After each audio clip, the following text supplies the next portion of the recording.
Karthik brother ಪ್ರಾರ್ಥನೆ ಮಾಡ್ತೀರಾ?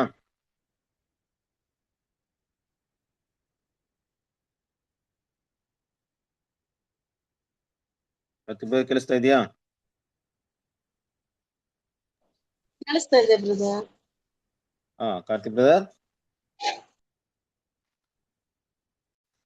ಹಾ ಬ್ರದರ್. ಪ್ರಾರ್ಥನೆ ಮಾಡ್ತೀರಾ? ಹಾ ಬ್ರದರ್. ಪ್ರಾರ್ಥನೆ. ನಮ್ಮನ್ನು ಬಹಳವಾಗಿ ಪ್ರೀತಿಸುವ ಒಬ್ಬನೇ ದೇವರಾದ ಯೆಹೋವ ದೇವರೇ, ನಿಮ್ಮ ಮಗನಾದ ಯೇಸು ಕ್ರಿಸ್ತನ ನಾಮದಲ್ಲಿ ನಿಮಗೆ ವಂದನೆಗಳನ್ನು ಸಲ್ಲಿಸುತ್ತಾ, ಈ ಸಂಜೆ ಸಮಯಕ್ಕಾಗಿ ದೇವರೇ ನಮ್ಮನ್ನ ಇದುವರೆಗೂ ಕಾಯ್ದು ಕಾಪಾಡಿ ತಂದೆ ನಮ್ಮನ್ನ ಇದುವರೆಗೂ ಯಾವುದೋ ಒಂದು ಅಡೆತ ಇಲ್ಲದೆ ನಮ್ಮನ್ನ ಕಾಪಾಡಿದಕ್ಕಾಗಿ ಸ್ತೋತ್ರ. ಈ ಒಂದು ಕೂಟಕ್ಕಾಗಿ ದೇವರಿಗೆ ಸ್ತೋತ್ರ. ದೇವರೇ, ಈ ಕೂಟದಲ್ಲಿ ಬರುವಂತ ವಾಕ್ಯಗಳು, ಮಾತುಗಳು, ದೇವರ ಸಂದೇಶಗಳು ನಮಗೆ ಪ್ರಯೋಜನವಾಗೂ ಅದೇ ರೀತಿಯಲ್ಲಿ ನಾವು ಅದನ್ನ ಪ್ರಕಾರ ಜ್ಞಾಪಕದಲ್ಲಿ ಇಟ್ಟು ನಡೆದಿ ದೇವರಿಗೋಸ್ಕರ ಬಾಳುವಂತೆ ನಮಗೆ ಕೃಪೆ ನೀಡಿ. ನಾಮ ಮಹಿಮೆ ಪಡಲಿ.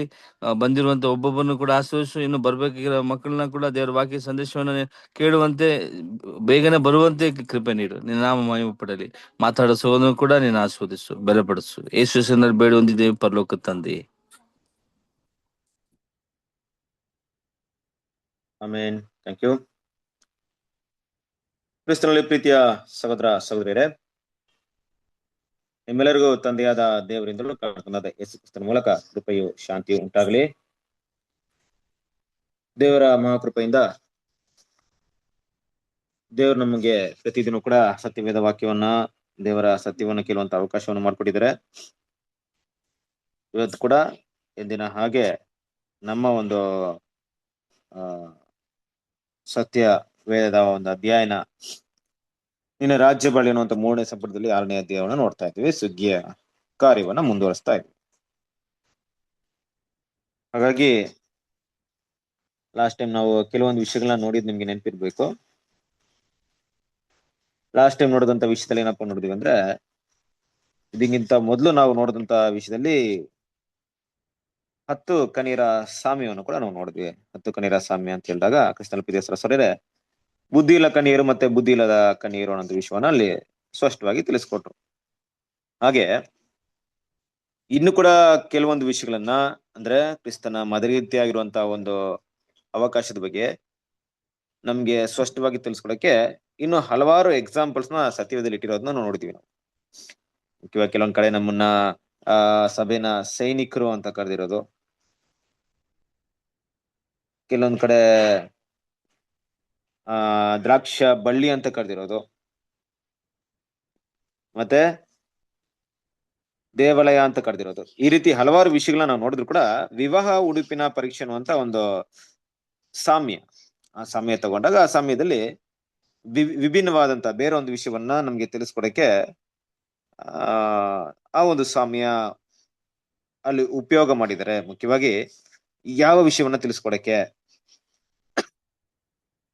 ಈ ಒಂದು ಬುದ್ಧಿ ಇಲ್ಲದ ಕನ್ಯರು ಅನ್ನೋಂತ ಒಂದು ಸಾಮ್ಯದಲ್ಲಿ ಯೇಸು ಕ್ರಿಸ್ತನಿಗೆ ಮೊದಲಿಗಿತ್ತಿಯಾಗಿರುವಂತ ಒಂದು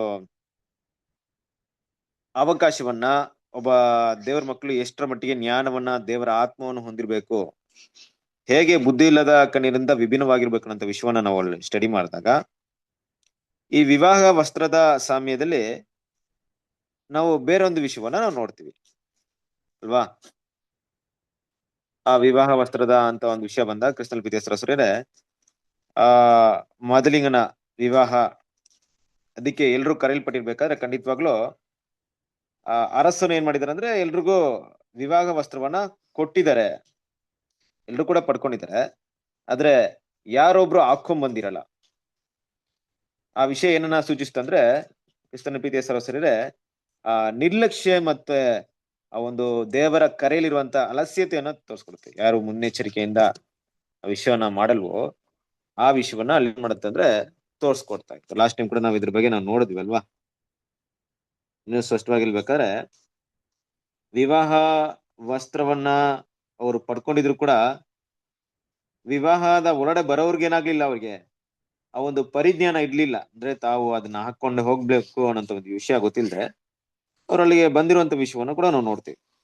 ಆದ್ರೆ ಯಜಮಾನನ ಪರೀಕ್ಷೆ ಮಾಡಿದಾಗ ಅಲ್ಲೇನಾಗುತ್ತೆ, ವಿವಾಹ ವಸ್ತ್ರವನ್ನ ಹಾಕೊಂಡ್ ಬರ್ದಿರೋಂತ ವಿಷಯವನ್ನ ಅಲ್ಲಿ ಗಮನಿಸ್ತಾರೆ.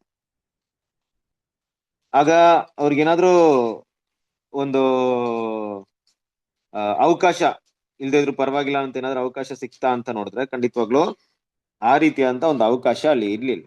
ಬದಲಾಗಿ ಆ ವಿವಾಹದಿಂದಲೇ ಅವ್ರನ್ನ ಹೊರಗೆ ಹಾಕುವಂತ ಒಂದು ಕೆಲಸವನ್ನ ಇಲ್ಲಿ ಮಾಡ್ತಾರಂತ ವಿಷಯ ನೋಡ್ತೀವಿ. ಹೌದು, ಇದು ಕೂಡ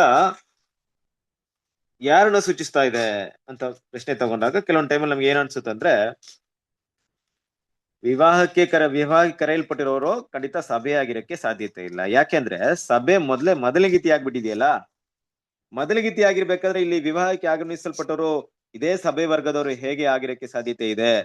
ಇಲ್ಲ ಅಂತಾನೆ ನಾವು ಕೆಲವೊಂದು ಟೈಮಲ್ಲಿ ಯೋಚನೆ ಮಾಡ್ತೀವಿ. ಆದ್ರೆ ಇಲ್ಲಿ ತಿಳಿಸಲ್ಪಟ್ಟರಂತ ವಿಷಯ ಕೂಡ ಸಭೆಗೆ ಅನ್ವಯವಾಗ್ತಾ ಇದೆ.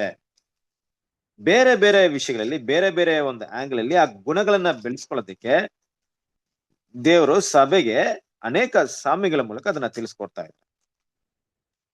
ಅದಕ್ಕೆ ನಾವು ಕೊನೆಯದಾಗಿ ಒಂದು ವಾಕ್ಯವನ್ನು ಕೂಡ ನೋಡಿದ್ವಿ. ಅದರಿಂದ ನಿತ್ಯಂದೇನೆಂದು ನೆನೆಸುವನು ಬೀಳದಂತೆ ಎಚ್ಚರಿಕೆಯಾಗಿರಲಿ. ಸೊ ನಿತ್ಯಂದೇನೆ ಅಂತ ನೆನೆಸುವವನು ಬೀಳದಂತೆ ಎಚ್ಚರಿಕೆಯಾಗಿರಲಿ ಅಂತ ನೋಡ್ಬೇಕಾದ್ರೆ ಕ್ರಿಸ್ತನ ಪಿತೇಸರೇ, ದೇವ್ರ ಮಕ್ಕಳು ನಮ್ಮನ್ನ ಪರೀಕ್ಷೆ ಮಾಡಿ ಕ್ರಿಸ್ತನಿಗೆ ಮೊದಲಿಗಿತ್ತಿಯಾಗಿದ್ದೀವಿ ಒಂದ್ ಕಡೆ. ಇನ್ನೊಂದ್ ಕಡೆ ವಿವಾಹಕ್ಕೆ ನಮ್ಗೆ ಆಹ್ವಾನ ಸಿಕ್ಕಿದೆ. ಆ ಆಹ್ವಾನವನ್ನ ನಾವು ಎಷ್ಟರ ಮಟ್ಟಿಗೆ ಸರಿಯಾಗಿ ಉಪಯೋಗ ಮಾಡ್ಕೊಳ್ತಾ ಇದೀವಿ, ಮತ್ತೆ ಹೇಗೆ ನಾವು ಸಿದ್ಧತೆನ ಮಾಡ್ಕೊಳ್ತಾ ಇದೀವಿ ಅನ್ನೋ ವಿಷಯವನ್ನು ಕೂಡ ಲಾಸ್ಟ್ ಟೈಮ್ ಕೂಡ ನಾವು ನೋಡಿದ್ವಿ. ಇವತ್ತು ಅದೇ ಒಂದು ವಿಷಯವನ್ನ ಏನ್ ಮಾಡೋಣ ಮುಂದುವರಿಸಿ ಉಳಿದಂತ ಭಾಗವನ್ನು ನೋಡೋಣ. ನಾವು ಪೇಜ್ ನಂಬರ್ 119ರಲ್ಲಿ 3ನೇ ಪ್ಯಾರಾದಲ್ಲಿ ನಾವು ಅಲ್ಲಿ 4ನೇ ಪ್ಯಾರಾದಲ್ಲಿ ವಿವಾಹ ಉಡುಪು ಒಂದು ಸಂಕೇತವಾಗಿ ನಮ್ಮ ಯಜಮಾನನ ಯೆಹೋವನಿಂದ ಒದಗಿಸಿರುವ ಕ್ರಿಸ್ತನ ನೀತಿವಂತಿಕೆಯನ್ನು ಆತನ ನಂಬುವ ಎಲ್ಲರಿಗೂ ಸ್ಪಷ್ಟವಾಗಿ ದೃಷ್ಟಾಂತಗೊಳಿಸುತ್ತದೆ ಅನ್ನೋಂತ ಒಂದು ಭಾಗದಿಂದ ಇದೆ. ಸರಿ, ಇಲ್ಲಿ ಗಮನಿಸಬೇಕಾದಂತ ವಿಷಯ ಏನಪ್ಪಾ ಅಂದ್ರೆ, ದೇವ್ರ ಮಕ್ಕಳು ಸ್ಪಷ್ಟವಾಗಿ ನಾವು ನೋಡೋಂತ ವಿಷಯ, ಈ ವಿವಾಹ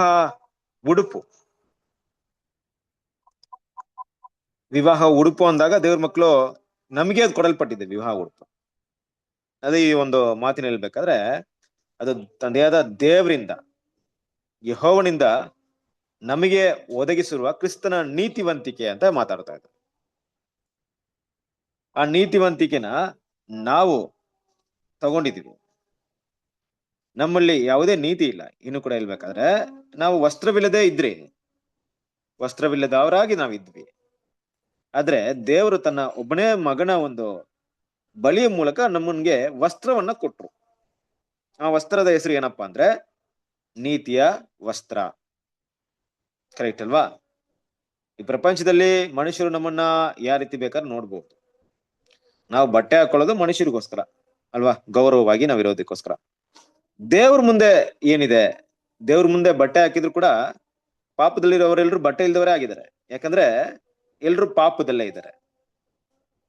ಯಾರು ಬಟ್ಟೆ ಹಾಕೊಂಡಿರೋದು ದೇವ್ರ ಮುಂದೆ? ದೇವ್ರ ಮಕ್ಕಳು.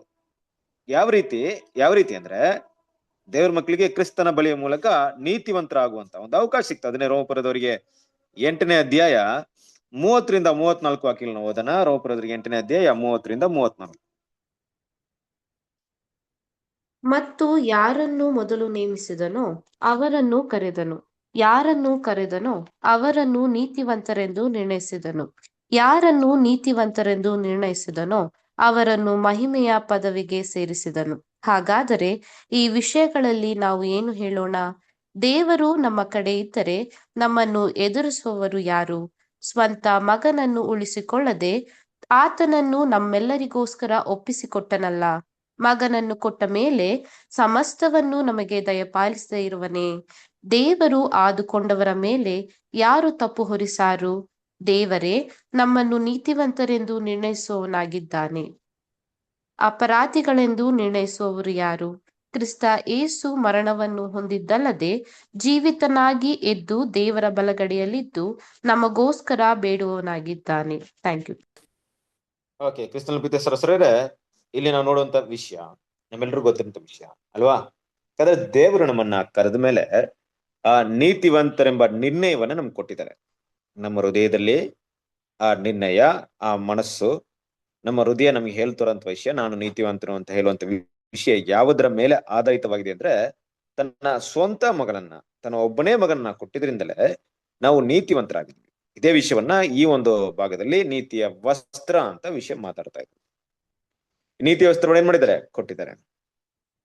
ನೀತಿ ವಸ್ತ್ರ ದೇವರೇ ಕೊಟ್ಬಿಟ್ರು, ನಮ್ದಲ್ಲ. ಕರೆಕ್ಟ್ ಅಲ್ವಾ? ನೀತಿ ವಸ್ತ್ರ ನಮ್ದಲ್ಲ, ನೀತಿ ವಸ್ತ್ರ ದೇವರು ಕೊಟ್ಬಿಟ್ರು. ಇದರಲ್ಲಿ ಹೊಗಳ್ಕೊಳ್ಳೋದಿಕ್ಕೆ ಹೆಚ್ಚಳವಾಗಿ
ಹಲೋ, ವಾಯ್ಸ್ ಕೇಳಿಸ್ತಾ ಇದೆಯಾ ಬ್ರದರ್ಸ್ ಅಂಡ್ ಸಿಸ್ಟರ್?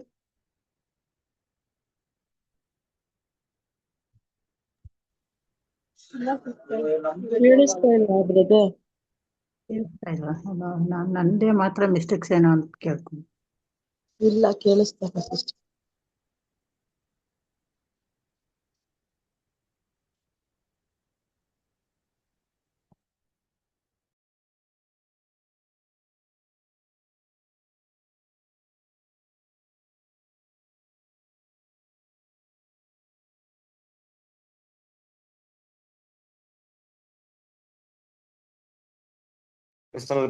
ವಾಯ್ಸ್ ಕೇಳಿಸ್ತಾ ಇದೆಯಾ? ಈಗ Hello? ಕೇಳಿಸ್ತಾ ಇದೆ brother. ಸರಿ ಬಟ್ ಏನೋ ಇಶ್ಯೂ ಆಗಿದೆ, ನೆಟ್ವರ್ಕ್ ಇಶ್ಯೂ ಆಗಿದೆ. ಇಷ್ಟೆಲ್ಲ ಪ್ರೀತಿಸರಸರೇ ನೋಡಿ, ಹಾಗಾಗಿ ಆ ಒಂದು ನೀತಿಯ ವಸ್ತ್ರವನ್ನ ಅಲ್ವಾ, ಸೊ ದೇವ್ರು ನಮ್ಗೆ ಕ್ರಿಸ್ತನ ಮೂಲಕ ನಮ್ಗೆ ಕೊಟ್ಟಿದ್ದಾರೆ. ಇದು ನಮ್ಮೆಲ್ರಿಗೂ ಗೊತ್ತಿರೋಂತ ವಿಷಯ.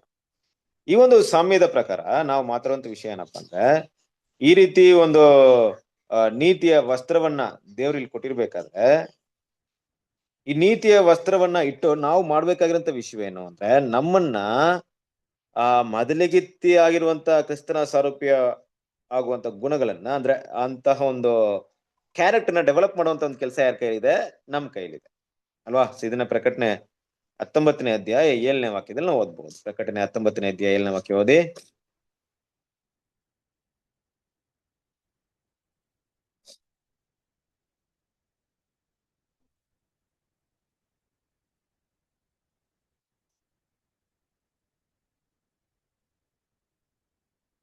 ಪ್ರಕಟಣೆ 19ನೇ ಅಧ್ಯಾಯ 7ನೇ ವಾಕ್ಯ.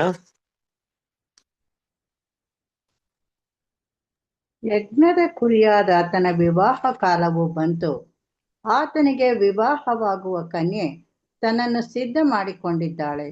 ಸಂತೋಷ ಪಡೋಣ, ಹರ್ಷಗೊಳ್ಳೋಣ, ಆತನನ್ನು ಘನಪಡಿಸೋಣ ಎಂದು ಹೇಳಿತು. ಅವರ ಯಜ್ಞದ ಕುರಿಯಾದ ಆತನ ವಿವಾಹ ಕಾಲ ಬಂತು, ಆತನಿಗೆ ವಿವಾಹವಾಗುವ ಕನ್ಯೆ ತನ್ನನ್ನು ಸಿದ್ಧ ಮಾಡಿಕೊಂಡಿದ್ದಾಳೆ. ಕ್ರಿಸ್ತನ ನೋಡ್ರಿ, ಮೊದಲನೇದಾಗಿ ನಮ್ಗಿರುವಂತ ವಿಷಯ ಏನಪ್ಪಾ ಅಂದ್ರೆ, ನಮಗೆ ಫಸ್ಟ್ ಆ ಮ್ಯಾರೇಜ್ಗೆ ಇನ್ವಿಟೇಷನ್ ಬಂದಿರ್ಬೇಕು, ಜೊತೆಗೆ ನಮ್ಗೆ ಏನ್ ಬಂದಿರ್ಬೇಕು? ನಿಲುವಂಗಿನೂ ಬಂದಿರ್ಬೇಕು. ಇನ್ವಿಟೇಷನ್ ಏನಪ್ಪಾ ಅಂದ್ರೆ, ಮದ್ವೆಯಲ್ಲಿ ಪಾಲ್ಗೊಳ್ಳೋದಕ್ಕೆ ನಮ್ಗಿರುವಂತ ಕರೆಯಲ್ಪಟ್ಟವರಾಗಿದ್ದೀವಿ. ಕರೆಯಲ್ಪಟ್ಟ ಪ್ರತಿಯೊಬ್ಬರಿಗೂ ಕರೆಯಲ್ಪಟ್ಟಿದ್ದೀವಿ ಅನ್ನೋದಕ್ಕೆ ಏನಪ್ಪ ಉದಾಹರಣೆ, ಒಂದು ಗುರುತು ಏನಪ್ಪಾ ಅಂದ್ರೆ, ನಮ್ಗೆ ನಿಲುವಂಗಿ ಕೊಡಲ್ಪಟ್ಟಿರುತ್ತೆ. ನಿಲುವಂಗಿ ಅಂದ್ರೆ ಕ್ರಿಸ್ತನ ನೀತಿ. ಅಂದ್ರೆ ಹಾಗೆ ಕರೆಯಲ್ಪಟ್ಟಿರೋರು ಕ್ರಿಸ್ತನ ಮೂಲಕ ನೀತಿವಂತರಾಗಿ ಎಣಿಸಲ್ಪಟ್ಟಿದ್ದೀವಿ. ಹಾಗೆ ಎಣಿಸಲ್ಪಟ್ಟಂತ ನಾವು ಮುಂದಿನ ಕೆಲಸ ನಮ್ದೇನಪ್ಪಾ ಇದೆ, ನೀತಿಯ ವಸ್ತ್ರ ದೇವ್ರು ಕೊಟ್ಬಿಟ್ರು. ನಾವು ದೇವ್ರ ಮುಂದೆ ನೀತಿವಂತರಾಗಿದ್ವಿ. ಅದೊಂದೇ ನೀತಿ ವಸ್ತ್ರನ ಇಟ್ಕೊಂಡ್ಬಿಟ್ಟು ನಾವು ಕ್ರಿಸ್ತನಿಗೆ ಮೊದಲೆತ್ತಿ ಆಗ್ಬಿಡುತ್ತಾ ಅಂದ್ರೆ ಖಂಡಿತ ಸಾಧ್ಯತೆ ಇಲ್ಲ. ನಮ್ಮ ಭಾಗ ಏನಿದೆ ಅಂದ್ರೆ, ಈ ಒಂದು ನೀತಿಯ ವಸ್ತ್ರವನ್ನ ಇಟ್ಟು ಕ್ರಿಸ್ತನ ಮೊದಲಿಗಿತಿ ಆಗುವಂತ ಒಂದು ವಸ್ತ್ರವನ್ನ ಪ್ರಿಪೇರ್ ಮಾಡೋದಕ್ಕೆ ಅವಕಾಶ ಕೊಡಲ್ಪಡುತ್ತೆ. ಸಮಯ ಇದೆ ನಮ್ಗೆ.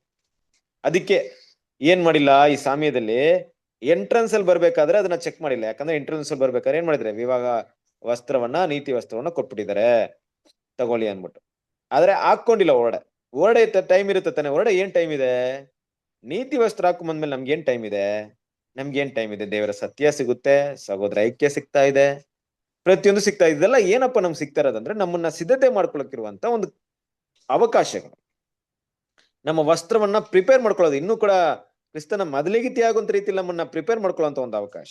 ಇದೆಲ್ಲ ಸಿಗ್ತಾ ಇದೆಯಾ ಇವತ್ತು ನಮ್ಗೆ?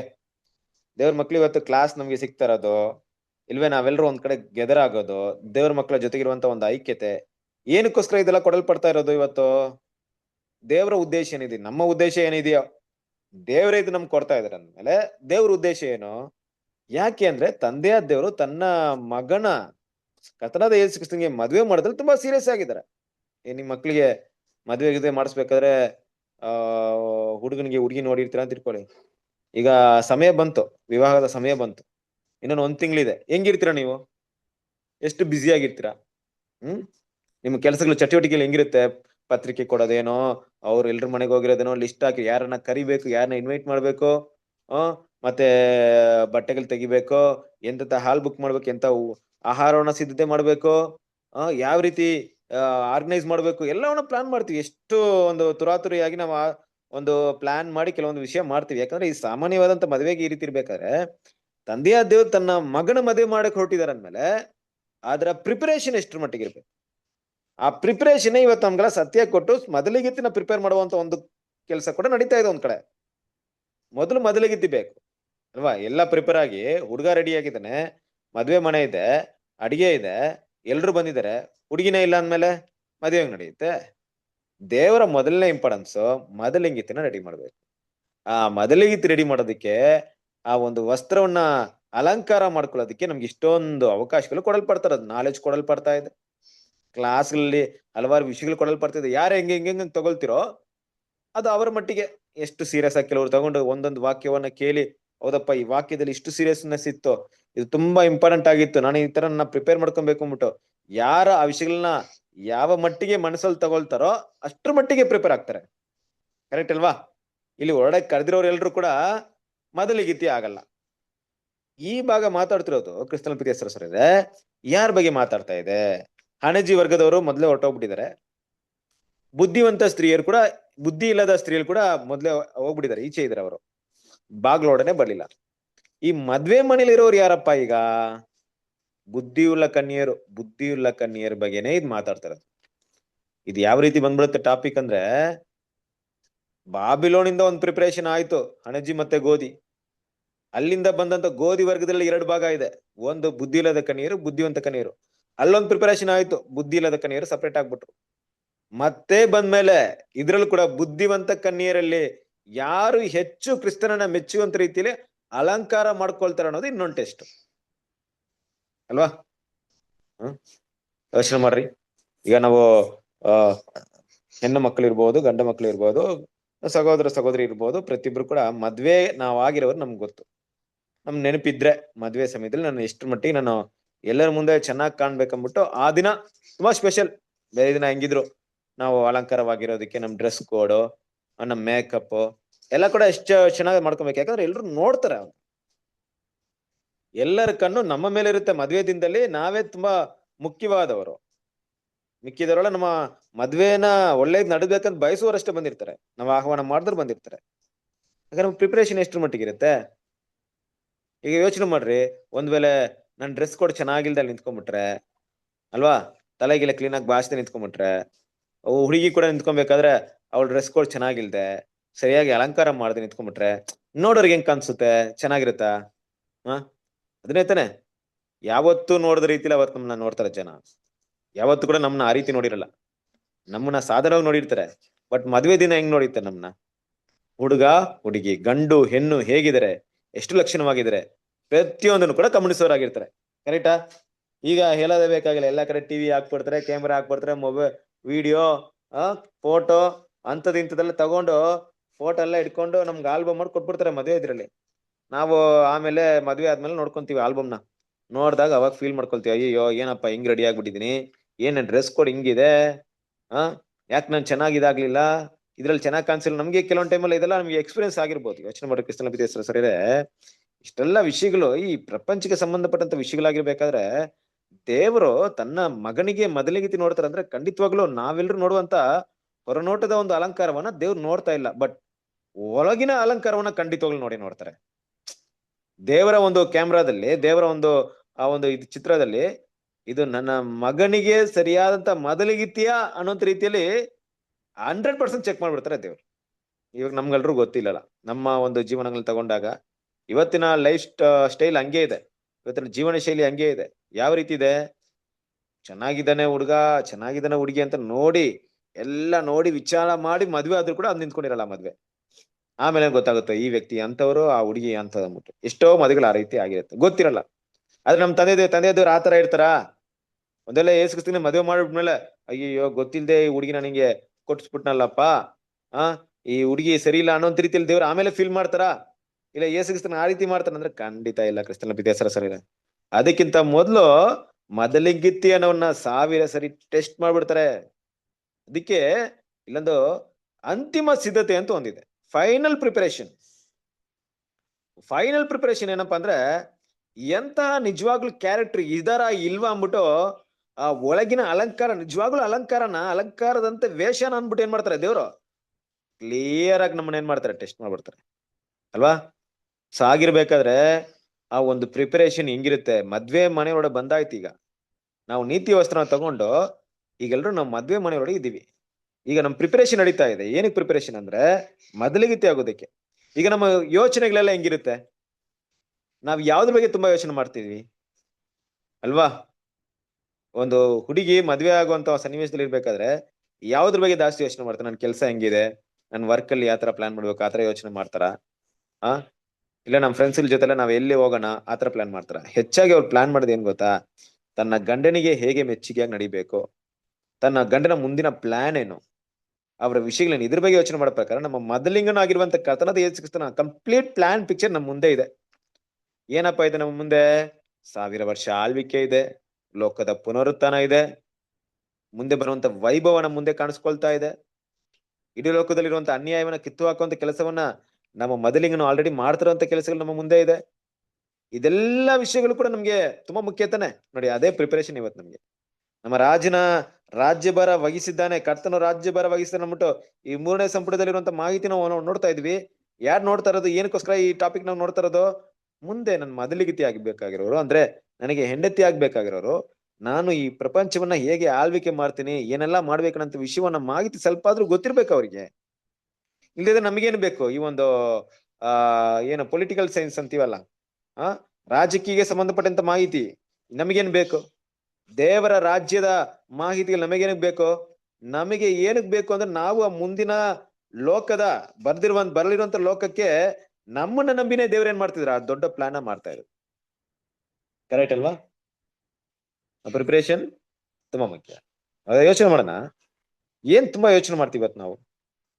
ಇವತ್ತು ದೇವರ ಕ್ರಿಸ್ತನ ಆಳ್ವಿಕೆಗಿಂತ ಭೂಮಿಯಲ್ಲಿ ನಡೀತಿರುವಂತ ಗೌರ್ಮೆಂಟ್ಸ್ ಯಾವಾಗ ಸರ್ಕಾರ ಬಂದೈತೆ, ಏನ್ ಸರ್ಕಾರ ಕೆಲಸ ಮಾಡ್ತೈತೆ, ಹೆಂಗೆ ಕೆಲ್ಸಗಳು ಮಾಡ್ತೈತೆ, ಈ ಭೂಮಿಯ ರಾಜಕೀಯ ವ್ಯವಸ್ಥೆ ಬಗ್ಗೆ ತುಂಬಾ ಜನ ಗಮನ ಕೊಡೋದು ಹೆಚ್ಚು. ಬರಲಿರುವಂತ ರಾಜ್ಯದ ಬಗ್ಗೆ ಗಮನ ಕೊಡಲ್ಲ.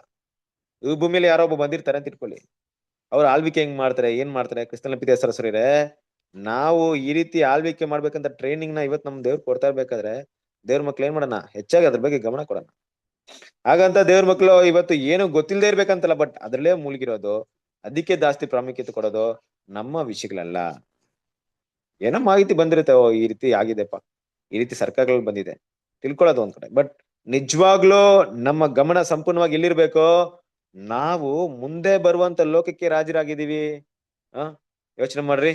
ಇವತ್ತು ಒಂದು ರಾಜ್ಯದ ಮುಖ್ಯಮಂತ್ರಿ ದೊಡ್ಡವರಾಗಿರ್ತಾರ, ಆದ್ರೆ ದೊಡ್ಡವರಾಗಿರ್ತಾರ ಇಲ್ಲ 1000 ವರ್ಷದಲ್ಲಿ ಆಳ್ವಿಕೆ ಮಾಡುವಂತ ಒಂದು ಸಭೆಯ ಒಂದು ವ್ಯಕ್ತಿ ದೊಡ್ಡವರಾಗಿರ್ತಾರ ದೇವ್ರ ಮುಂದೆ ಬರುವಂತ ಕಾಲದಲ್ಲಿ.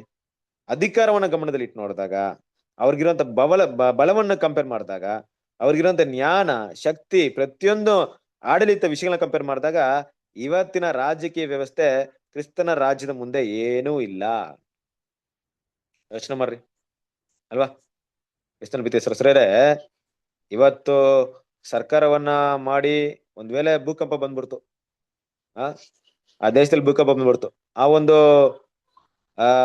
ರಾಜ್ಯದಲ್ಲಿರುವಂತ ಒಬ್ಬ ಚೀಫ್ ಮಿನಿಸ್ಟರ್ ಏನ್ ಮಾಡಕ್ಕಾಗುತ್ತೆ?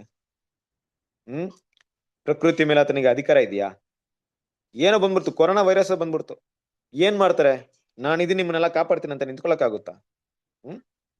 ನಾನು ಏನೇ ಆದ್ರೂ ನಿಮ್ ಪಕ್ಕದಲ್ಲಿ ಇರ್ತೀನಿ ಅಂತ ಹೇಳಕ್ಕಾಗುತ್ತಾ? ಯಾವ ಮನುಷ್ಯನಿಂದ ಈ ರೀತಿ ಎಲ್ಲ ಹೇಳಕ್ಕಾಗಲ್ಲ. ಬಟ್ ದೇವರ ರಾಜ್ಯದಲ್ಲಿ ವಿಭಿನ್ನವಾದ ವಿಷಯಗಳಿದೆ, ನಾವ್ ಅದನ್ನ ಗಮನಿಸ್ಬೇಕು ಅಲ್ವಾ? ದೇವರ ರಾಜ್ಯದಲ್ಲಿ ದೇವ್ರೇನ್ ಮಾಡ್ತಾರೆ? ಯಾವುದೇ ಇಂತ ಅಡೆತಡೆಗಳಿರಲ್ಲ. ಇರೋದು ಒಂದೇ ಕೆಲಸ ಮಾಡ್ಬೇಕಾಗಿರೋದು, ತಮ್ಮ ಹೃದಯವನ್ನ ದೇವರ ಕಡೆಗೆ ತಿರ್ಸ್ಬೇಕಷ್ಟೇ. ಅವರ ಊಟದ ಬಗ್ಗೆ ಆಗ್ಲಿ ಅಲ್ವಾ, ಅವರ ದೇಹದ ಆರೋಗ್ಯದ ಬಗ್ಗೆ ಆಗ್ಲಿ, ಮತ್ತೆ ನಾಳೆ ಏನಪ್ಪಾ ಮಾಡ್ಬೇಕು ಅನ್ನೋ ಚಿಂತೆ ವಿಷಯಗಳಾಗಿರ್ಬೋದು, ತನ್ನ ಮಕ್ಕಳ ವಿಷಯ ಆಗಿರ್ಬೋದು, ಇದ್ ಯಾವುದೇ ಚಿಂತೆ ಅಲ್ಲಿರಲ್ಲ. ಕರೆಕ್ಟ್ ಅಲ್ವಾ? ದೇವ್ರ ರಾಜ್ಯ ಆ ರೀತಿ ಇದೆ. ಆ ರೀತಿ ಇರ್ಬೇಕಾದ್ರೆ ಇವತ್ತು ನಮ್ಮ ಪ್ರಿಪರೇಷನ್ ಯಾವ ತರ ಇದೆ, ಅದಕ್ಕೆ ನಾವು ಹೋಗ್ತಾ ಇದೀವಿ ಅಂದ್ರೆ ನಮ್ಮ ಸಿದ್ಧತೆ ಯಾವ ರೀತಿ ಇದೆ, ಅದಕ್ಕೆ ನಮ್ಮ ಗುಣಗಳನ್ನ ಬೆಳೆಸ್ಕೊಳ್ತಾ ಇದೀವಾ? ರಾಜ್ಯವನ್ನ ನಮ್ಗೆ ಕೊಡಕ್ ದೇವ್ರ ಸಿದ್ಧ. ನಮ್ಗೇನು ಯಾರು ಓಟ್ ಹಾಕಕ್ ಹೋಗಲ್ಲ, ದೇವ್ರ ಒಬ್ರು ಏನ್ ಮಾಡ್ತಾರೆ ನಮ್ಗೆ ಓಟ್ ಹಾಕೋದು ಅಲ್ವಾ? ನಮ್ಮ ಗುಣಗಳು ಸರಿಯಾಗಿದ್ರೆ ಅವ್ರೊಬ್ರು ನಮ್ಮ ಅಧಿಕಾರ ನಮ್ ಕೈಲಿ ಕೊಡ್ತಾರೆ. ಅಂತಹ ಒಂದು ಅವಕಾಶವನ್ನ ದೇವ್ರ ಮಕ್ಳು ಪಡ್ಕೊಂಡಿರ್ಬೇಕಾದ್ರೆ ಅದು ಕೂಡ ಯಾವ ಸ್ಥಾನಕ್ಕೆ ಹೋಗ್ತಾ ಇದೀವಿ? ಕ್ರಿಸ್ತನ ಜೊತೆಗೆ ಆಡಳಿತ ಮಾಡ್ಕೊಳಕ್ಕೆ ಇವತ್ತಿರುವಂತ ಒಂದು ರಾಜಕೀಯ ವ್ಯವಸ್ಥೆ ಜೊತೆಗಿರುವಂತ ರೀತಿಯಲ್ಲಿ ಮಾತ್ರ ಅಲ್ಲ, ಕ್ರಿಸ್ತನಿಗೆ ಮೊದಲಿಗಿತ್ತು ಅನ್ನೋಂಥ ಸ್ಥಾನವರೆಗೂ ಹೋಗ್ತಾ ಇದ್ವಿ ಅಲ್ವಾ? ಎಷ್ಟು ಉನ್ನತವಾದಂತ ಒಂದು ಸ್ಥಾನ. ಅದಕ್ಕೆ ಬೇಕಾದಂತ ಗುಣಗಳನ್ನ ದೇವ್ರು ಇವತ್ತು ನಮ್ಮನ್ನ ಏನ್ ಮಾಡ್ತಾ ಇದಾರೆ? ಪ್ರಿಪೇರ್ ಮಾಡಕ್ಕೆ ಕರೀತಾ ಇದ್ದಾರೆ. ಸೊ ನೋಡ್ಬೇಕಾದ್ರೆ ಅದೇ ಈ ಪಾಯಿಂಟ್ ಅನ್ನ ನಾವು ಇನ್ನು ಕೂಡ ಸ್ಪಷ್ಟವಾಗಿ ಅರ್ಥ ಮಾಡ್ಕೊಬೇಕಾದ್ರೆ, ಕ್ರಿಸ್ತನ ಪ್ರೀತಿಯ ಈ ರೀತಿಯಾದಂತ ಒಂದು ಮನೋಭಾವನೆ ನಮ್ಗೆ ಇಲ್ದೆ ಹೋದ್ರೆ ಏನಾಗಬಹುದು ನೋಡ್ರಿ. ಆ ಒಂದು 2ನೇ ಪಾರದಲ್ಲಿ ನೋಡ್ಬೇಕಾದ್ರೆ ಆ ಒಂದು ಕೊನೆ ಪಾರದಲ್ಲಿ ಈ ಮೊಗಸಾಲೆಯು ಈಗ ಯುಕ್ತವಾದ ದೈವಿಕ ಸತ್ಯದ ಸ್ಪಷ್ಟವಾದ ತೆರವಿಕೆಯೊಂದಿಗೆ ಪ್ರಕಾಶಗೊಂಡಿದ್ದು ವಿವಾಹ ಔತಣದ ಸಂಪೂರ್ಣ ಸಿದ್ಧತೆಗಾಗಿ ಅಂತಿಮ ಅಲಂಕಾರಕ್ಕೆ ಅನುಕೂಲ ಮತ್ತು ಸ್ಫೂರ್ತಿ ಇವೆರಡುಗಳು ದಯಪಾಲಿಸಲಾಗುವುದು ಅಂತ ಹೇಳ್ತಾ ಇದ್ದಾರೆ. ಅಂದ್ರೆ ಏನರ್ಥ? ಈ ಒಂದು ಟೈಮಲ್ಲಿ ನಮಗೆ ಯಾವ ಮಟ್ಟಿಗೆ ಮೊದಲಿಗಿತ್ತಿ ಇರ್ಬೇಕು, ಇಂಥ ಕ್ಯಾರೆಕ್ಟರ್ ಇರ್ಬೇಕು ಮೊದಲಿಗಿತ್ತಿ, ಅದಕ್ಕೆ ಏನೆಲ್ಲ ಬೇಕು, ಅಲಂಕಾರ ಮಾಡಕ್ಕೆ ಏನೆಲ್ಲ ನಮ್ಗೆ ಬೇಕು, ಎಲ್ಲವನ್ನ ದೇವ್ರು ಕೊಡ್ತಾರೆ. ಏನ್ ಕೊಡ್ತಾರೆ? ಸತ್ಯವನ್ನು ಕೊಡ್ತಾರೆ, ಪವಿತ್ರ ಆತ್ಮವನ್ನು ಕೊಡ್ತಾರೆ, ಸಹೋದರ ಐಕ್ಯವನ್ನು ಕೊಡ್ತಾರೆ. ಬೇರೇನ್ ಕೊಡ್ತಾರೆ? ಬೇರೇನ್ ಬೇಕಾಗಿದೆ ನಮ್ಗೆ? ಬೇರೇನ್ ಕೊಡ್ತಾರೆ ಇದಾರೆ ದೇವ್ರೀಗ ನಮ್ಗೆ? ನಾವು ಕ್ರಿಸ್ತನ ಮೊದಲಿಗಿತ್ತಿಯಾಗಿ ಸಂಪೂರ್ಣವಾಗಿ ಗುಣಲಕ್ಷಣ ಬೆಳೆಸ್ಕೊಳ್ಳೋದಕ್ಕೆ ನಮ್ಮನ್ನ ಸಿದ್ಧತೆ ಮಾಡ್ತಾ ಇದ್ದಾರೆ ದೇವ್ರೀಗ. ಈ ಸಿದ್ಧತೆ ಟೈಮಲ್ಲಿ ಇದೆಲ್ಲ ನಮ್ಗೆ ಅವಶ್ಯಕತೆವಾಗಿದೆ. ಏನು ಅವಶ್ಯಕತೆವಾಗಿದೆ? ಕ್ರಿಸ್ತನ ಮೊದಲಿಗಿತ್ತಿ ಆಗಿರುವಂತ ಒಳಗಿನ ಅಲಂಕಾರಕ್ಕೆ ತಕ್ಕ ಹಾಗೆ ನಾವು ಬೆಳೆಯೋದಿಕ್ಕೆ ದೇವರ ವಾಕ್ಯ, ಬಲವಾದ ಆಹಾರ, ದೇವರ ವಾಗ್ದಾನಗಳಿರ್ಬೋದು, ಪವಿತ್ರಾತ್ಮಗಳಿರ್ಬೋದು, ಪವಿತ್ರಾತ್ಮ ವರಗಳಿರ್ಬೋದು ಅಲ್ವಾ, ಪವಿತ್ರಾತ್ಮ ನಡೆಸುವಿಕೆ ಇರಬಹುದು, ಇದೆಲ್ಲವನ್ನ ಕೊಡ್ತಾ ಇದ್ದಾರೆ. ಸಹೋದರ ಐಕ್ಯತೆ ಇರ್ಬೋದು, ಇದೆಲ್ಲವನ್ನ ಕೊಡ್ತಾ ಇದ್ದಾರೆ. ಇದನ್ ಬಿಟ್ಟು ಬೇರೆ ಏನ್ ಬೇಕಾಗಿದೆ ನಮ್ಗೆ? ಬೇರೆ ಏನೆಲ್ಲ ಬೇಕಾಗಿದೆ? ಏನೆಲ್ಲ ಕೊಡ್ತಾ ಇದ್ದಾರೆ ದೇವ್ರು ನಮ್ಗೆ? ಹೇಳ್ರಿ ನೋಡೋಣ. ನಾವು ಕ್ರಿಸ್ತನ ಮೊದಲಿಗಿತ್ತಿ ಆಗೋದಕ್ಕೆ ಇನ್ನ ಏನೇನೆಲ್ಲ ನಮ್ಗೆ ಕೊಡ್ತಾ ಇದ್ದಾರೆ? ನಿಮ್ಗೆ ಏನೆಲ್ಲ ಕೊಡ್ತಾ ಇದ್ದಾರೆ ದೇವರಿಂದ ಏನೆಲ್ಲ ಪಡ್ಕೊಂಡಿದ್ದೀರಾ ನೀವು? ಏನು ಸಿಗ್ತಾ ಇದೆ? ಸ್ಪೆಷಲಿ ಆ ಮೊದಲಿಗಿತ್ತಿ ವರ್ಗದವರಿಗೆ ಅವರ ಒಂದು ಪ್ರಿಪರೇಷನ್ ಬೇರೆ ಅಲ್ವಾ? ಈಗ ಮೊದಲಿಗಿತ್ತಿ ಅಂದ್ರೆ ಮದುವೆಯಲ್ಲಿ ಹೆಣ್ಣು ಹುಡುಗಿ ರೆಡಿ ಆಗುವಂತ ರೀತಿಯಲ್ಲಿ ಎಲ್ರು ರೆಡಿ ಆಗ್ತಾರಾ? ಖಂಡಿತ ಆಗಲ್ಲ. ಅವ್ರ ಪ್ರಿಪರೇಷನ್ ಸ್ಪೆಷಲ್. ಅವ್ರೊಬ್ರೇ ತುಂಬಾ ಅಲಂಕಾರವಾಗಿ ಕಾಣಿಸ್ಕೊಬೇಕಲ್ಲಿ, ಬೇರೆಲ್ಲ ಅವ್ರ ತರ ಇರ್ಲೇಬಾರ್ದು, ಅವ್ರಿಗಿಂತ ಕೆಳಗಿನವರ ಇರ್ಬೇಕು, ಅಂದ್ರೆ ಅವರೇ ತುಂಬಾ ಬ್ಯೂಟಿಫುಲ್ ಆಗಿರ್ಬೇಕು. ಆ ರೀತಿ ಪ್ರಿಪರೇಷನ್ ಇವತ್ತು ನಮ್ಗೆ ನಡೀತಾ ಇದೆ ಅಂದ್ರೆ ಏನೆಲ್ಲ ದೇವ್ರು ಕೊಡ್ತಾ ಇದಾರೆ, ನಮ್ಗೆ ದಯಪಾಲಿಸ್ತಾ ಇದಾರೆ. ಕೆಲವೊಂದು ವಿಷಯ ನಾನೇ ಹೇಳ್ಬಿಟ್ಟಿದ್ದೀನಿ, ಉಳಿದಿರೋದ್ ನೀವ್ ಹೇಳ್ರಿ, ನೋಡೋಣ ಏನ್ ಹೇಳ್ತೀರಾ ಅಂತ ನೋಡ್ರಿ. ಹೇಳ್ರಿ, ಪ್ರತಿಯೊಬ್ರು ಒಂದೊಂದು ವಿಷಯ ಮಾತಾಡ್ರಿ. ಎಸ್.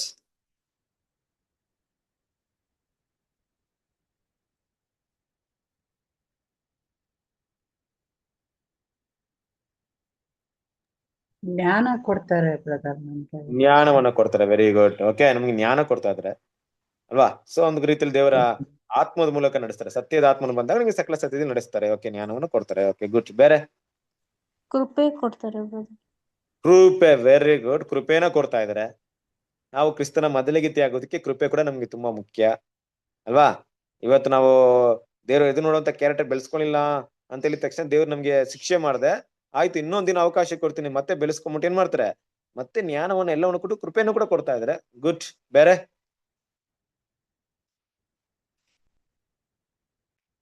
ಏನ್ ಕೊಡ್ತಾ ಇದಾರೆ?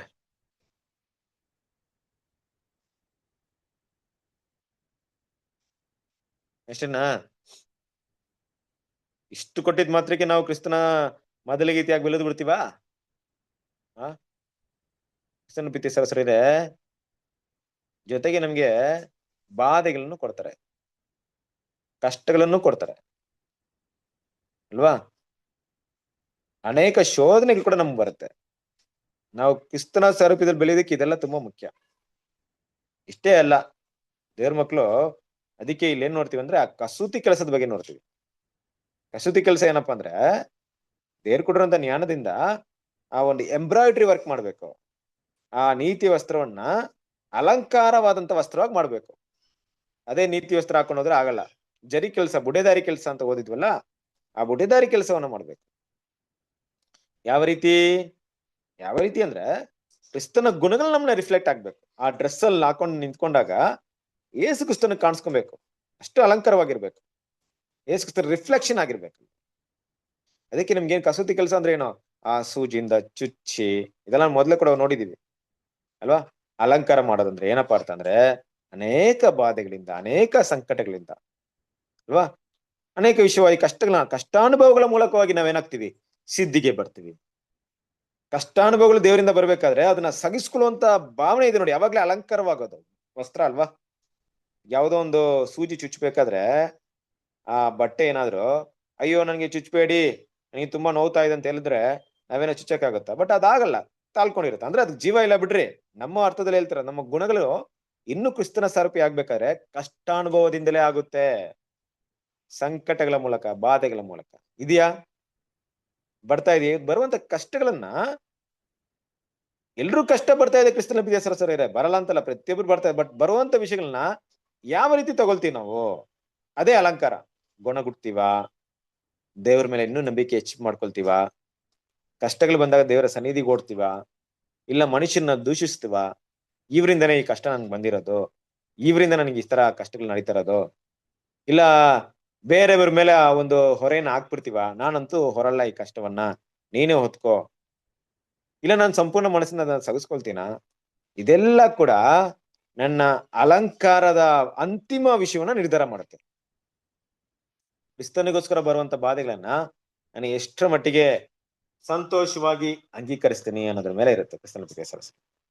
ಸೊ ಅದರಿಂದ ನಾವಿಲ್ಲಿ ಗಮನಿಸ್ಬೇಕಾಗಿರುವಂತ ವಿಷಯ ಏನಪ್ಪಾ ಅಂದ್ರೆ ದೇವರ ಮಕ್ಕಳು ಈ ರೀತಿಯಾಗಿರುವಂತ ಸಮಯಾವಕಾಶ ನಮ್ಮನ್ನ ನೀತಿ ವಸ್ತ್ರ ನಮ್ಮ ಕೈಲಿ ಕೊಟ್ಟು ಕಸೂತಿ ಕೆಲಸ ಮಾಡ್ಕೊಂಡು ಕ್ರಿಸ್ತನ ಮೊದಲಿಗಿತ್ತಿಯಾಗಿ ರೆಡಿ ಆಗಿರಪ್ಪ ಅಂತ ಹೇಳಿದಾಗ ಕೆಲವೊಬ್ರು ಏನ್ ಮಾಡ್ಬಿಟ್ಟಿದಾರೆ ಗೊತ್ತಾ? ಕಸೂತಿ ಕೆಲಸ ಆಮೇಲೆ ಇರ್ಲಿ, ನೀತಿ ವಸ್ತ್ರನ ಬಿಚ್ಚಾಕ್ಬಿಟ್ಟಿದ್ದಾರೆ. ಕ್ರಿಸ್ತನ ಕೊಟ್ಟಂತ ನೀತಿನೂ ಕಾಪಾಡ್ಕೊಳ್ಳಿಲ್ಲ, ಆ ನೀತಿವಂತರಾಗೂ ಬದುಕಲ್ಲ ಅವರು. ಕಷ್ಟಾನುಭವ ಅನುಭವಿಸಿದ ಆಮೇಲೆ ಯಾವ ರೀತಿ ನೋಡ್ರಿ ಕ್ರಿಸ್ತನ ಪ್ರೀತಿಯ ಸರಸರೇ, ಸಭೆಯಾಗಿ ಕರೆಯಲ್ಪಟ್ಟಂತ ನಮ್ಮಲ್ಲಿ ಏನು ಶ್ರೇಷ್ಠತೆ ಇದೆ ನಮ್ಗೆ ಅಂತ ನೋಡಿದ್ರೆ, ನಾನು ಮೊದ್ಲೇ ಹೇಳಿದ ಪ್ರಕಾರವಾಗಿ ದೇವರ ಆತ್ಮ ದೇವ್ರು ಕೊಟ್ಟಿದ್ದು. ನೋಡಿ ಇವತ್ತು ನಾನೇನೋ ಮಾತಾಡ್ತೀನಿ, ಸಬ್ಜೆಕ್ಟ್ ಎಲ್ಲ ಚೆನ್ನಾಗಿ ಮಾತಾಡ್ತೀನಿ ಅಂದ್ರೆ ಇದು ದೇವ್ರು ಕೊಟ್ಟಂತ ಗಿಫ್ಟ್. ಇದ್ರಲ್ಲಿ ನನ್ನಲ್ಲಿ ಹೆಚ್ಚಲಿಕೆ ಅನ್ನೋದು ಏನಿಲ್ಲ. ಒಂದ್ ವೇಳೆ ಏನ್ ಮಾತಾಡ್ತಾ ಇಲ್ಲ ಇದ್ರು ಕೂಡ ನನ್ಗೆ ಎಷ್ಟು ನಿಮ್ಗೆಲ್ರಿಗೂ ಅರ್ಥವಾಗೋ ರೀತಿಯಲ್ಲಿ ಏನೋ ಮಾತಾಡ್ತೀನಿ ಅಂದ್ರೆ ಅದು ದೇವ್ರು ಕೊಟ್ಟಂತ ಒಂದು ಗಿಫ್ಟ್, ನನ್ನದು ಹೆಚ್ಚಲದೇನಿಲ್ಲ. ಜೀವ ದೇವ್ರದು, ದೇಹ ದೇವ್ರದು, ನನ್ ಕೊಟ್ಟಿರುವಂತ ಕೃಪೆ ದೇವ್ರದು, ಸಮಯಾವಕಾಶ ದೇವ್ರದು, ಜ್ಞಾನ ದೇವ್ರದು, ನಂದೇನಿದೆ ನಂದೇನಿದೆ ಅಂದ್ರೆ ಕ್ರಿಸ್ತನ ಸಾರೂಪ್ಯ ಬೆಳೆಸ್ಕೊಬೇಕು. ಓಕೆ, ಕ್ರಿಸ್ತನ ಸಾರೂಪ್ಯ ಹೇಗ್ ಬೆಳೆಸ್ಬೇಕಂತ ಜ್ಞಾನ ಕೊಟ್ಟಿದ್ದು ದೇವ್ರೆ. ನಂದೇನಿದೆ ಹೇಳ್ಕೊಳಕ್ಕೆ? ಕ್ರಿಸ್ತನ ಪಿತೇಶ್ವರ ಸರ ಅಲ್ವಾ? ದೇವ್ರ ಮಕ್ಕಳು ಇಡೀ ಪ್ರಪಂಚದಲ್ಲಿ ಎಲ್ರಿಗಿಂತಲೂ ನಾವು ಶ್ರೇಷ್ಠ ಅನ್ನೋದೇನ್ ಗೊತ್ತಾ? ಬಾಧೆಗಳನ್ನ, ಕಷ್ಟಗಳನ್ನ ನಾವು ಸಂತೋಷವಾಗಿ ಸಹಿಸ್ಕೊಳ್ಳೋದು ಮಾತ್ರ. ಅದು ಕ್ರಿಸ್ತನಿಗಾಗಿ. ಇದನ್ ಬಿಟ್ರೆ ಇನ್ನೇನು ಇಲ್ಲ. ಮಿಕ್ಕಿದೆಲ್ಲರೂ ಕೂಡ ಕಷ್ಟ ಪಡ್ತಾರೆ, ಪ್ರಪಂಚದಲ್ಲಿರೋರು ಕಷ್ಟ ಪಡ್ತಾರೆ. ಆದ್ರೆ ನಮಗೆ ಬರುವಂತ ಬಾಧೆಗಳು, ಕಷ್ಟಗಳು ಅದು ಯಾವಾಗ್ಲೂ ನಮಗೋಸ್ಕರ ಇರದೆ ಕ್ರಿಸ್ತನಿಗೋಸ್ಕರ ಇರ್ಬೇಕು. ನಮ್ ಬರುವಂತ ಕಷ್ಟಗಳು ಇವತ್ತು ನೋಡಿ ಪ್ರಪಂಚ ಹೆಂಗ್ ಮಾತಾಡುತ್ತೆ ಗೊತ್ತಾ? ಸ್ವಲ್ಪ ಕಷ್ಟಪಡು, ನಾಳೆ ದಿವಸ ಚೆನ್ನಾಗಿರ್ತಿ. ಇವತ್ತು ಕಷ್ಟಪಡು, ನಾಳೆ ಚೆನ್ನಾಗಿರ್ತಿ ಅಂದ್ಬಿಟ್ಟು. ನಾವೇನ್ ಮಾತಾಡ್ಬೇಕು ಗೊತ್ತಾ? ಇವತ್ತು ಕಷ್ಟಪಡು, ನಾಳೆ ಕಷ್ಟಪಡು, ನಾಳೆದು ಕಷ್ಟಪಡು, ಕಷ್ಟಪಡ್ತಾನೆ ಇರೋ. ಇನ್ ಭೂಮಿಯಲ್ಲಿ ಚೆನ್ನಾಗೇ ಇರಲ್ಲ. ನಮ್ದಿದೆ, ದೇವ್ರ ಮಕ್ಳಿದೆ. ಈ ಭೂಮಿ ಬಿಟ್ಟು ಹೋದ್ರೆ ಚೆನ್ನಾಗಿರೋದು. ಅಂದ್ರೆ ದೇವ್ರ ಆಶೀರ್ವಾದಗಳಿದೆ, ದೇವ್ರ ಕೃಪೆಗಳಿದೆ. ಆದ್ರೆ ಲೋಕ ಎದುರು ನೋಡುವಂತ ಒಂದು ಬ್ಲೆಸ್ಸಿಂಗ್ ನ ಈ ಭೂಮಿಯಲ್ಲಿ ನಾವು ಎದುರು ನೋಡಕ್ ಆಗಲ್ಲ ಅಲ್ವಾ? ಈ ಪ್ರಪಂಚದಲ್ಲೇ ಅದಕ್ಕೆ ಸೊಲ್ಯೂಷನ್ ಬೇಕು. ನಾನು ಪಟ್ಟಿದ ಕಷ್ಟಕ್ಕೆ ಪ್ರತಿಫಲ ಇಲ್ಲೇ ಬೇಕು ಅಂತ ಎದುರು ನೋಡುವಾಗಿಲ್ಲ. ಸಾಯೋ ತನಕ ಕಷ್ಟದಲ್ಲೇ ಸಾಯ್ಬೇಕಾಗ್ಬೋದು. ನಮ್ಮ ಪ್ರತಿಫಲ ಎಲ್ಲ ಎಲ್ಲಿದೆ? ಬರುವಂತ ಲೋಕದಲ್ಲಿದೆ. ತುಂಬಾ ಕಷ್ಟ ಕೆಲವ್ರಿಗೆಲ್ಲ ಇದೆಲ್ಲ. ಯಾವ ರೀತಿ ಕಷ್ಟ ಅಂದ್ರೆ ಯಾರು ಗೊತ್ತು ಬ್ರದರ್? ಈ ಪ್ರಪಂಚದಲ್ಲಿ ಏನೋ ಸಿಗುತ್ತೆ ಅಂದ್ರೆ ಕಣ್ಮುಂದೆ ಇದೆ ಗೊತ್ತು. ಸತ್ತೋದ್ಮೇಲೆ ಸಿಗುತ್ತಂದ್ರೆ ಸಿಗುತ್ತಾ ಇಲ್ವೋ ಯಾರಿಗ್ ಗೊತ್ತು? ಅದನ್ನ ನಂಬ್ಕೊಂಡು ನನ್ನ ಜೀವನ ಪೂರ್ತಿ ವ್ಯರ್ಥ ಮಾಡ್ಬೇಕಾ? ನನ್ನ ಜೀವನ ಪೂರ್ತಿ ಹಾಳು ಮಾಡ್ಕೊಬೇಕಾ? ಬೇಡ. ದೇವ್ರು ಹೇಳ್ತಾ ಇಲ್ಲ ಹಾಳು ಮಾಡ್ಕೊಂಬೇಡಿ ಅಂದ್ಬಿಟ್ಟು. ನಿಮ್ ಇಷ್ಟ ಬಂದಾಗ ಬದುಕ್ರಿ. ನಂಬಿಕೆ ಇದೆಯಾ? ಕ್ರಿಸ್ತನಿಗೋಸ್ಕರ ಗುಣಗಳನ್ನ ಬೆಳೆಸ್ಕೊಂಡ್ರೆ, ಕ್ರಿಸ್ತನ ಸಾರೂಪ್ಯನ ಬೆಳೆಸ್ಕೊಂಡ್ರೆ, ಕ್ರಿಸ್ತನ ಮೊದಲಿಕ್ತಿ ಆಗ್ತೀನಿ, ಕ್ರಿಸ್ತನಿಗೆ ಹೆಂಡತಿ ಆಗ್ತೀನಿ ಅಂತ ನಂಬಿಕೆ ಇದೆಯಾ? ಬೆಳೆಸ್ಕೊಳ್ಳಿ. ಇಲ್ವಾ ಬಿಟ್ಬಿಡಿ. ದೇವ್ರು ಬಲವಂತ ಮಾಡ್ತಾ ಇಲ್ಲ. ಸರಸರೇ, ಹಾಗಾಗಿ ನಮ್ಮ ನೀತಿಯ ವಸ್ತ್ರ ಕೂಡ ದೇವ್ರದೇ ಆಗಿರ್ಬೇಕಾದ್ರೆ ನಾವು ನೀತಿ ವಸ್ತ್ರದಿಂದ ಕಸೂತಿ ಕೆಲಸ ಮಾಡಿ ಆ ಬುಟ್ಟೆದಾರಿ ಕೆಲಸ ಮಾಡೋದು, ಕ್ರಿಸ್ತನಿಗೋಸ್ಕರ ಬಾಧೆಗಳನ್ನ ಸವಿಸ್ಕೊಳ್ಳೋದು, ಕ್ರಿಸ್ತನಿಗೋಸ್ಕರ ಕಷ್ಟವನ್ನು ಅನುಭವಿಸೋದು. ಕಷ್ಟಾನುಭವದ ಮೂಲಕ ಸಿದ್ಧಿಗೆ ಬರುವಂತ ವಿಷಯವನ್ನ ನಾವು ಯಾವಾಗ್ಲೂ ಇಷ್ಟ ಪಡದೇ ಇದ್ರೆ ನಮ್ಮಲ್ಲಿರುವಂತ ನೀತಿ ವಸ್ತ್ರ ಕೂಡ ಕೊನೆಯದಾಗಿ ಇಲ್ಲದೆ ಹೋಗ್ಬಿಡುತ್ತೆ. ಮತ್ತೇನಕ್ಕೆ ನೀತಿ ವಸ್ತ್ರ? ನಮ್ಗೆ ನೀತಿ ವಸ್ತ್ರ ಕ್ರಮೇಣ ಏನಾಗುತ್ತೆ? ನಮ್ಮನ್ನು ಬಿಟ್ಟು ಹೋಗ್ಬಿಡುತ್ತೆ. ಅಂತಹ ವ್ಯಕ್ತಿನೇ ವಸ್ತ್ರವಿಲ್ಲದ ವ್ಯಕ್ತಿ ಆಗಿರ್ತಾನೆ. ಅರಸನು ಬಂದು ನೋಡ್ಬೇಕಾದ್ರೆ ಹೊರಡೆ ಬಂದು ಎಲ್ರಿಗೂ ಡ್ರೆಸ್ ಇದೆ, ಒಬ್ರು ಡ್ರೆಸ್ ಇಲ್ಲ. ಡ್ರೆಸ್ ಇಲ್ಲ ಅಂದ್ರೆ ಏನು? ಆತ ಇರುವಂತ ನೀತಿ ವಸ್ತ್ರವನ್ನ, ಕ್ರಿಸ್ತನ ಮೊದಲಿಗೆ ಆಗಿರುವಂತ ಗುಣಗಳನ್ನ ಪರಿವರ್ತನೆ ಮಾಡ್ಕೊಳ್ದೆ ಅದನ್ನ ಹಾಗೆ ವ್ಯರ್ಥವಾಗಿ ಇಟ್ಕೊಂಡ್ಬಿಟ್ಟ. ಅದೇನಾಯ್ತು? ಹೋಗ್ತಾ ಹೋಗ್ತಾ ನೀತಿ ವಸ್ತ್ರ ಕೂಡ ಇಲ್ದ ಹೋಯ್ತು ಅಲ್ವಾ? ನೀತಿ ವಸ್ತ್ರ ಅವನಿಂದ ಕಳೆದೋಯ್ತು. ನಾವು ಕಳ್ಕೊಂಡ್ಬಿಡ್ತೀವ ನೀತಿ ವಸ್ತ್ರ? ನಾವು ಕಳ್ಕೊಳ್ದೇ ಇರ್ಬೇಕಂದ್ರೆ ಒಂದೇ ಕೆಲಸ. ಯೋಚನೆ ಮಾಡ್ರಿ ಕ್ರಿಸ್ತನ ಬಿದೇಶ್ವರರೇ. ಇವತ್ತು ಕ್ರಿಸ್ತನನ್ನ ನಂಬಿ ಯೇಸು ಕ್ರಿಸ್ತನ ಅಮೂಲ್ಯವಾದ ರಕ್ತದಿಂದ ನಾವೆಲ್ಲರೂ ನೀತಿವಂತರಾಗಿದ್ದೀವಿ. ನಾವು ಇದೇ ನೀತಿವಂತಿಕೆಯನ್ನ ಕಾಪಾಡ್ಕೊಂಡು, ಅಂದ್ರೆ ನಾವು ಯಾವ ಸ್ಟೇಜಲ್ಲಿ ಇದೀವೋ ಅದೇ ಸ್ಟೇಜಲ್ಲಿ ಏನು ತಪ್ಪು ಮಾಡಿದವರಾಗಿ ಇದ್ಬಿಟ್ರೆ ಸಭೆ ಆಗ್ತೀವಾ?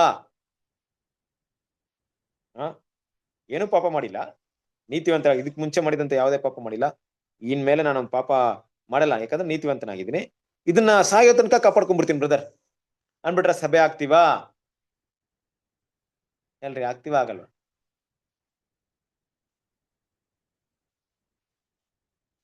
ಹೇಳ್ತಿರೋದು ಅರ್ಥ ಆಗ್ತಿದೆ ನಿಮ್ಗೆ? ಸರಸರೇ, ನಾನು ಹೇಳ್ತಿರೋಂತ ಅರ್ಥ ಆಗ್ತಿದ್ಯಾ? ನಮ್ಮೆಲ್ರಿಗೂ ನೀತಿ ವಸ್ತ್ರ ಸಿಕ್ತು ತಾನೆ? ಯಾವಾಗ ಸಿಕ್ತು?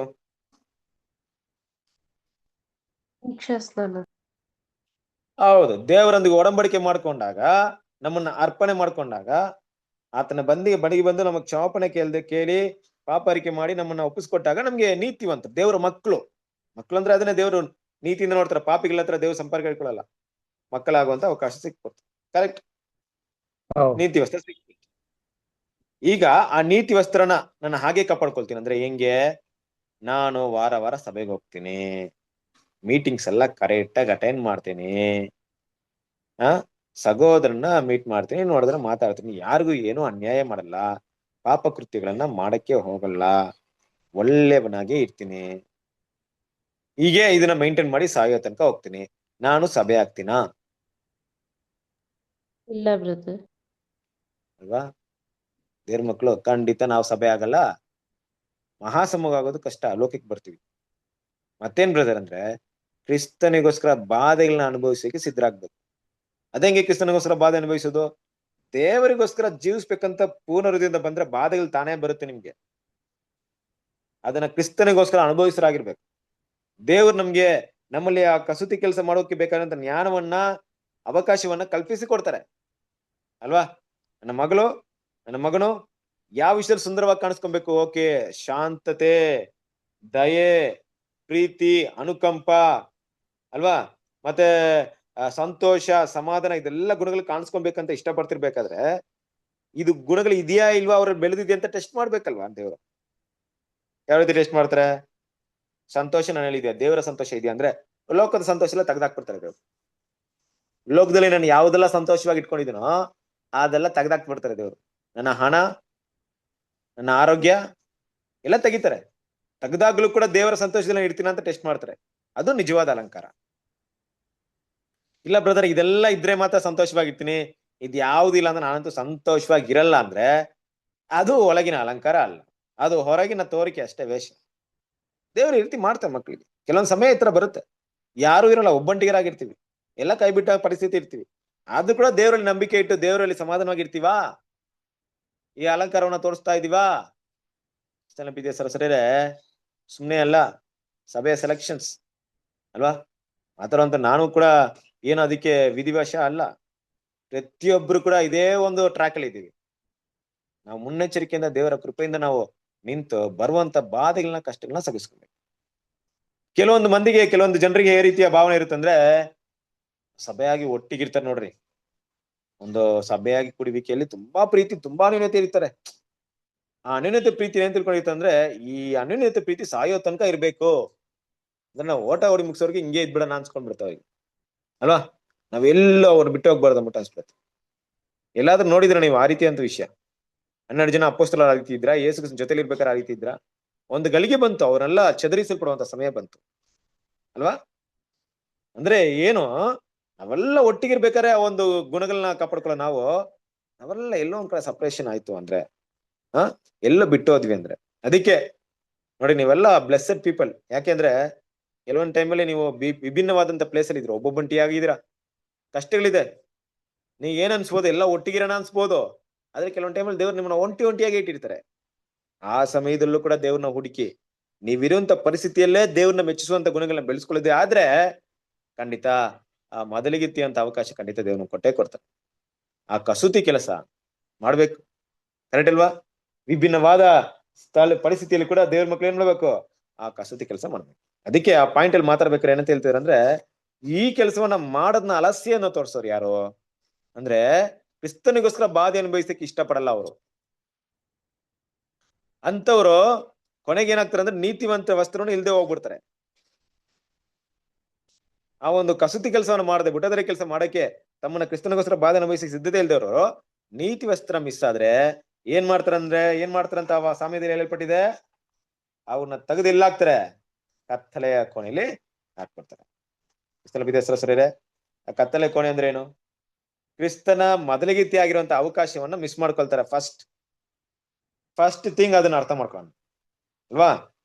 ಅದಕ್ಕೆ ಇಲ್ಲಿ ಓದ್ಬೇಕಾದ್ರೆ, ಹಾಗಾದ್ರೆ ಈ ಸಾಮ್ಯದಲ್ಲಿ ತಪ್ಪು ತಿಳಿಯಲಾಗದ ಬೋಧನೆ ಅಂದ್ರೆ, ಇದುವರೆಗೆ ಸಿದ್ಧರು ಮತ್ತು ಅರ್ಹರು ಎಂದು ಕಂಡು ಬಂದಿದ್ದ ಬುದ್ಧಿವಂತ ಕನ್ಯರು ಆದುದರಿಂದ ಅವರನ್ನು ಹೆಚ್ಚಾಗಿ ಸುಗ್ಗಿಯ ಬೆಳಕಿಗೆ ಮಾರ್ಗ ತೋರಿದ ನಂತರ ಅವರಿಗೆ ಅಂತಿಮ ಸಾಮಾನ್ಯ ಪರೀಕ್ಷೆಯು ಅವರ ಮೆಚ್ಚುಗೆಯು ವಾಸ್ತವಿಕತೆಯ ಪರೀಕ್ಷೆಯಾಗಿದೆ ಅಂತ ಹೇಳ್ತಾ ಇದ್ದಾರೆ ಅಲ್ವಾ.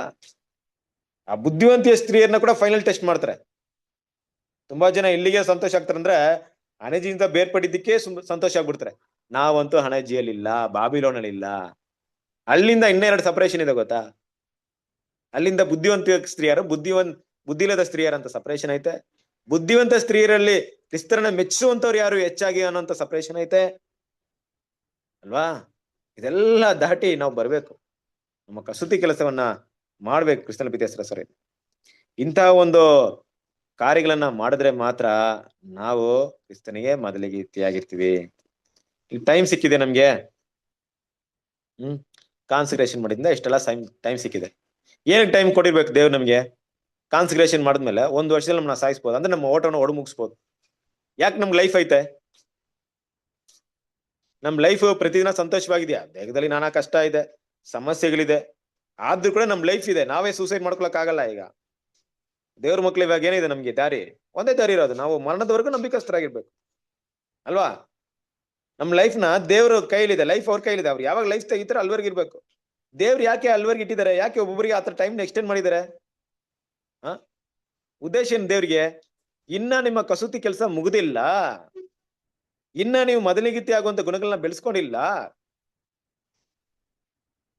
ಬೆಳೆಸ್ಕೊಳ್ರಿ, ಸತ್ಯವನ್ನ ಕೇಳ್ರಿ, ಪ್ರತಿದಿನ ಆ ಗುಣಗಳನ್ನ ಬೆಳೆಸ್ಕೊಳ್ಳಕ್ಕೆ ಅರ್ಹರಾಗ್ರಿ. ಅದಕ್ಕೆ ಏನ್ ಮಾಡಿದ್ರೆ ನಮ್ಗೆ ಲೈಫ್.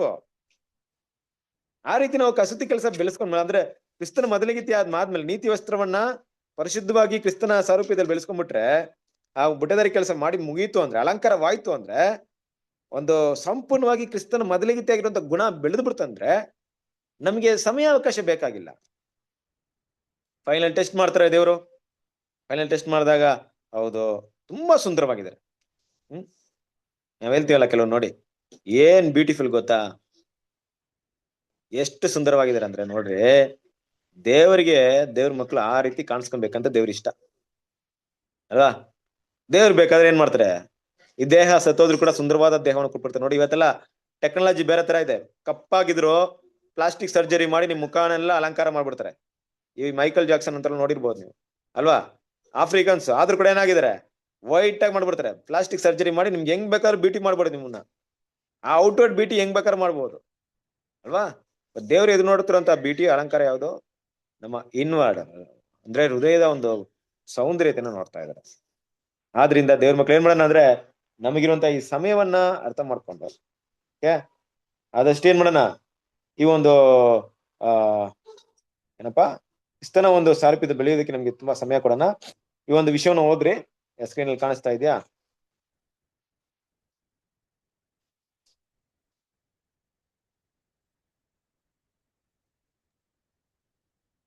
ಬುದ್ಧಿವಂತ ಕನ್ಯೆಯರಿಗೆ ಅಂತಿಮ ಪರೀಕ್ಷೆಯು ತಮ್ಮ ಸ್ವಂತ ಅರ್ಹತೆಯಿಂದಲ್ಲ, ಬದಲಾಗಿ ಕ್ರಿಸ್ತನ ನೀತಿವಂತಿಕೆಯಿಂದ ಮಾತ್ರ ಹಬ್ಬಕ್ಕೆ ಸ್ವೀಕರಿಸಲ್ಪಟ್ಟಿದೆ ಎಂದು ಗುರುತಿಸುವುದು ಎಂದು ದೃಷ್ಟಾಂತವು ಕಲಿಸುತ್ತದೆ. ಸಾರಾಂಶ ಇಲ್ಲಿದೆ.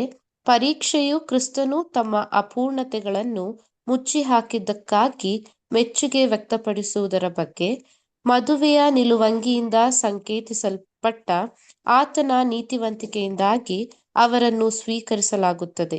ಒಳ್ಳೆಯ ಕಾರ್ಯಗಳು ನಿಲುವಂಗಿಯ ಮೇಲಿನ ಕಸೂತಿಯಂತಿವೆ, ಅವು ಅಲಂಕರಿಸುತ್ತವೆ, ಆದರೆ ಸ್ವೀಕಾರವನ್ನು ಗಳಿಸುವುದು ಅಲ್ವಾ? ಕ್ರಿಸ್ತನ ಬಿದ್ದಸ್ರೆ ನೋಡ್ರಿ, ಈ ಒಂದು ಅಲಂಕಾರ, ಈ ಕಸೂತಿ ಕೆಲಸ ಅಂತ ತಗೊಂಡ್ಬೇಕಾರೆ ಎಷ್ಟರ ಮಟ್ಟಿಗೆ ನಾವು ಅಲಂಕಾರವಾಗಿದ್ದೀವಿ, ಎಷ್ಟು ಮಟ್ಟಿಗೆ ಬ್ಯೂಟಿಫುಲ್ ಆಗಿದೀವಿ ಅಂದ್ಬಿಟ್ಟು ದೇವ್ರು ಏನ್ ಮಾಡ್ತಾರೆ, ಫೈನಲ್ ಟೆಸ್ಟ್ ಮಾಡ್ತಾರೆ.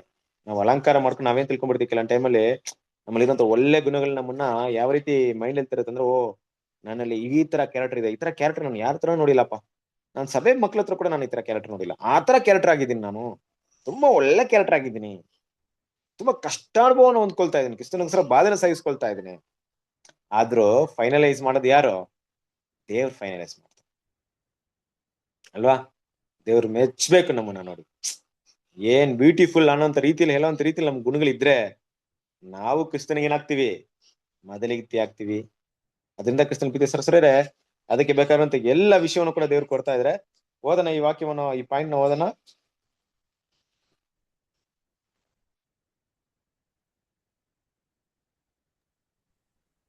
ಈ ಮಹಾಪ್ರಧಾನ ಅಂತಿಮ ಪರೀಕ್ಷೆಯು ಎಷ್ಟು ಗಮನಾರ್ಹವೋ ಮಹತ್ವವುಳ್ಳದ್ದು ಆಗಿರಬೇಕಲ್ಲವೇ? ತಮಗೆ ಸ್ವಂತವಾಗಿ ಏನೂ ಇಲ್ಲದಿರುವಿಕೆಯನ್ನು ನಿರ್ಧರಿಸಿದವರ ಮತ್ತು ಮೊದಲಿಂಗನು ತಮ್ಮ ವಿಮೋಚಕನು ಮಾತ್ರವಲ್ಲದೆ ತಮ್ಮ ಕರ್ತನು ಮತ್ತು ಬೋಧಕನು ಎಂದು ಒಪ್ಪಿಕೊಂಡಿರುವವರನ್ನು ಹೊರತುಪಡಿಸಿ ಬೇರೆ ಯಾರು ಮೊದಲಿಗೆತ್ತಿ ಕೂಟವಾಗಬಾರದು ಎಂದು ಪರಲೋಕದ ತಂದೆಯು ಸ್ಪಷ್ಟವಾಗಿ ನಿರ್ಧರಿಸಿದ್ದಾನೆ. ನೋಡಿದ್ರ ಕ್ರಿಸ್ತನ ಪ್ರೀತಿಯ ಸಹೋದರರೇ, ಯಾರು ಮೊದಲಿಗಿತ್ತಿ ಆಗ್ಬೇಕು, ಎಂತ ಗುಣಗಳನ್ನ ಬೆಳೆಸ್ಕೊಬೇಕು, ಎ ಟು ಝೆಡ್ ಎಲ್ಲಿ ಆ ಮೊದಲಿಗಿತ್ತಿನ ಸೆಲೆಕ್ಟ್ ಮಾಡ್ಬೇಕು, ಎಲ್ಲಿಂದ ಅವ್ರನ್ನ ಕರಿಬೇಕು, ಎಂಥ ಗುಣಗಳನ್ನ ಬೆಳೆಸ್ಕೊಳ್ಳುವಂತ ಒಂದು ಸನ್ನಿವೇಶದ ಮಧ್ಯದಲ್ಲಿ ಅವ್ರನ್ನ ನಡೆಸ್ಬೇಕು, ಎಂತ ವಾತಾವರಣದಲ್ಲಿ ಅವ್ರು ಬೆಳಿಬೇಕು, ಯಾವ ದೇಶದಲ್ಲಿ ಅವ್ರು ಹುಟ್ಟಿರ್ಬೇಕು, ಅವರ ಮಧ್ಯದಿರುವಂತ ಪರಿಸ್ಥಿತಿ ಯಾವ ರೀತಿ ಎಲ್ಲ ಇರ್ಬೇಕು, ಇದೆಲ್ಲ ನಿರ್ಧಾರ ಮಾಡ್ತಿರೋದು ಯಾರು? ತಂದೆ ಆದ ದೇವ್ರು ಅಲ್ವಾ? ಸಂಪೂರ್ಣವಾಗಿ ಏನ್ ಮಾಡ್ತಾ ಇದಾರೆ, ನಮ್ಮನ್ನ ಫುಲ್ 24/7 ಹೆವನ್ಲಿ ಸರ್ವೈಲೆನ್ಸ್ ಅಲ್ಲಿ ಇದೀವಿ ನಾವು, ಹೆವನ್ಲಿ CCTV ಅಲ್ಲಿ ಇದೀವಿ ನಾವು, ನಮ್ಮನ್ನ ಪರಲೋಕದ ಕಣ್ಗಾವಲಿನಲ್ಲಿ ಇದ್ದೀವಿ ನಾವು. ಯಾಕೆಂದ್ರೆ ತಂದೆಗೆ ದೊಡ್ಡ ಜವಾಬ್ದಾರಿ. ಯಾವ ರೀತಿ ಜವಾಬ್ದಾರಿ? ಪ್ರತಿಯೊಬ್ಬ ಹೆತ್ತವರಿಗೂ ಮಕ್ಕಳ ಮೇಲೆ ಜವಾಬ್ದಾರಿ ಇರ್ತಲ್ಲ, ಅವ್ರಿಗಂತ ಒಂದ್ ಲೈಫ್ ಬಂದ್ಬಿಟ್ರೆ ಸಾಕಪ್ಪ ನಮ್ದು ಅಂತ. ಹಾಗೆ ತಂದೆಗೆ ದೊಡ್ಡ ಜವಾಬ್ದಾರಿ ತನ್ನ ಮಗನ ಕುರಿತು, ಮಗನಿಗೆ ಕೊಡ್ಬೇಕಂತ ಮೊದಲಿಗಿತೆಯ ಕುರಿತು ದೊಡ್ಡ ಜವಾಬ್ದಾರಿ ಇದೆ. ಅದು ಈ ಪ್ರಪಂಚದಲ್ಲಿ ಬೇರೆ ಎಲ್ಲ ಸೆಲೆಕ್ಷನ್ಗಿಂತಲೂ, ಬೇರೆ ಎಲ್ಲ ಆಯ್ಕೆಗಿಂತಲೂ ತುಂಬಾ ಸೀರಿಯಸ್ ಆಗಿದೆ ದೇವ್ರ ಮುಂದೆ. ಬೇರೆಲ್ಲ ಕೆಲಸಗಳಿಂತಲೂ, ದೇವ್ರು ಮಾಡೋಂಥ ಬೇರೆಲ್ಲ ಯೋಜನೆಗಳಿಂತಲೂ ಮೊದಲಿಗಿತ್ತಿ ಅನ್ನುವಂತ ಒಂದು ಪಾರ್ಟ್ ಇದೆಯಲ್ಲ, ಈಗ ಪ್ರೆಸೆಂಟ್ ಅಲ್ಲಿ ತುಂಬಾ ಇಂಪಾರ್ಟೆಂಟ್, ತುಂಬಾ ಪ್ರಾಮುಖ್ಯತೆ ಉಳ್ಳದು. ಅದೇ ಫಸ್ಟ್ ದೇವ್ರಿಗೆ. ನಮ್ಗೆ ದೇವ್ರು ಫಸ್ಟ್ ಅಂದ್ರೆ, ದೇವ್ರಿಗೆ ಯಾವ್ದಪ್ಪ ಫಸ್ಟ್ ಅಂದ್ರೆ, ಕ್ರಿಸ್ತನಿಗೆ ತನ್ನ ಮಗನಿಗೆ ಮೊದಲಿಗೆ ಆಯ್ಕೆ ಮಾಡೋದು ತುಂಬಾ ಮುಖ್ಯವಾದಂತ ಭಾಗವಾಗಿದೆ. ಆ ಭಾಗದ ಒಳಗೆ ನಾವು ಇದೀವಿ ಅನ್ನೋದನ್ನ ಮರಿಬಾರ್ದು. ಎಷ್ಟು ಸೀರಿಯಸ್ನೆಸ್ ಅಲ್ವಾ? ಆ ಭಾಗದೊಳಗೆ ದೇವ್ರು ಪ್ಲಾನ್ ಮಾಡ್ತಾರಂತ ಆ ಒಂದು ಕರೆಯಲ್ಲಿ, ಆ ಸೆಲೆಕ್ಷನ್ಸ್ ಅಲ್ಲಿ ನಾವೆಲ್ರೂ ಇದೀವಿ ಅಲ್ವಾ? ಚಿಂತೆ ಮಾಡ್ಬೇಡ್ರಿ. ಈ ಭೂಮಿಯಲ್ಲಿ ನಮ್ಗೆ ಸೌಂದರ್ಯ ಇರ್ಬೋದು, ಇಲ್ದೇ ಇರ್ಬೋದು, ಜ್ಞಾನ ಇರ್ಬೋದು, ಇಲ್ದೇ ಇರ್ಬೋದು, ದುಡ್ಡು ಇರ್ಬೋದು, ಇಲ್ದೇ ಇರ್ಬೋದು ಅಲ್ವಾ? ನಮ್ಮ ಇನ್ಫ್ಲುಯೆನ್ಸ್ ಇರ್ಬೋದು, ವಿದ್ಯಾಭ್ಯಾಸ ಇರ್ಬೋದು, ಇಲ್ದೇ ಇರ್ಬೋದು, ಅದ್ರ ಬಗ್ಗೆ ಎಲ್ಲ ಯಾವ್ದು ಬೇಕಾಗಿಲ್ಲ. ದೇವ್ರ ಎದುರು ನೋಡುವಂತ ಕ್ವಾಲಿಟೀಸ್ ನ ಬೆಳ್ಕೊಳ್ಳುವಂತ ಅವಕಾಶ ನಮ್ಗಿದೆ, ಕೃಪೆ ನಮ್ಗಿದೆ, ಪವಿತ್ರಾತ್ಮ ನಮ್ಗಿದೆ. ಬಾಧೆಗಳ ಮೂಲಕ ಸಿದ್ಧಿ ಬರೋದಕ್ಕೆ ನಮ್ಮ ಕ್ರಿಸ್ತನ ಮಾದರಿ ನಮ್ಮ ಮುಂದೆ ಇದೆ. ಪ್ರತಿಯೊಂದನ್ನು ಕೂಡ ನಮ್ಗೆ ಕಾಲಕ್ಕೆ ತಕ್ಕ ಹಾಕಿ ಕೊಡುವಂತ ಸತ್ಯ, ಸಹೋದರ ಆಯ್ಕೆ ಎಲ್ಲವನ್ನು ಕೊಡ್ತಾ ಇರ್ಬೇಕಾದ್ರೆ ದೇವ್ರ ಮಕ್ಕಳು ಜಾಗರೂಕತೆಯಿಂದ, ಎಚ್ಚರಿಕೆಯಿಂದ ಅವುಗಳೆಲ್ಲವುಗಳನ್ನ ಉಪಯೋಗ ಮಾಡ್ಕೊಂಡು ಹೇಗೆ ನಾನು ಕ್ರಿಸ್ತನ ಮೊದಲಿಗಿತಿಯಾಗಿ ಬೆಳಿಬೇಕು ಅನ್ನೋಂಥ ವಿಷಯವನ್ನ ನಾವಿಲ್ಲಿ ಕಲಿಬೇಕು. ಅದರಿಂದ ಈ ಸಾಮ್ಯದಲ್ಲಿರುವಂತ ಒಂದು ಭಾಗ ಏನನ್ನ ತಿಳಿಸ್ತಿದೆ ಅಂದ್ರೆ, ಆ ನೀತಿ ವಸ್ತ್ರ, ಮದುವೆ ಕರೆಯಲ್ಪಟ್ಟ ಎಲ್ರು ಕೂಡ ನೀತಿ ವಸ್ತ್ರ ಕೊಡಲ್ಪಟ್ಟಿರೋದು, ಅದನ್ನ ಧರಿಸ್ಕೊಂಡಿರೋದು ತುಂಬಾ ಮುಖ್ಯವೋ, ಅದೇ ರೀತಿ ಕಸೂತಿ ಕೆಲಸ ಮಾಡಿ ಮೊದಲಿಗಿತಿ ಆಗುವಂತ ವಿಷಯ ಕೂಡ ತುಂಬಾ ಮುಖ್ಯವಾಗಿದೆ ಅಂತ ವಿಷಯವನ್ನ ಇಲ್ಲಿ ನಾವು ಅರ್ಥ ಮಾಡ್ಕೊಬೇಕಾಗಿದೆ. ಬರುವಂತ ದಿನಗಳಲ್ಲಿ ಇದರ ಮುಂದುವರೆದಂತ ಭಾಗವನ್ನು ನೋಡೋದಕ್ಕೆ ದೇವ್ರು ನಮ್ಗೆ ಸಹಾಯ ಮಾಡ್ಲಿ. ದೇವ್ರು ತಾನೇ ಈ ಪಾಠವನ್ನ ಆಶೀರ್ವದಿಸಲಿ. ಆಮೆನ್.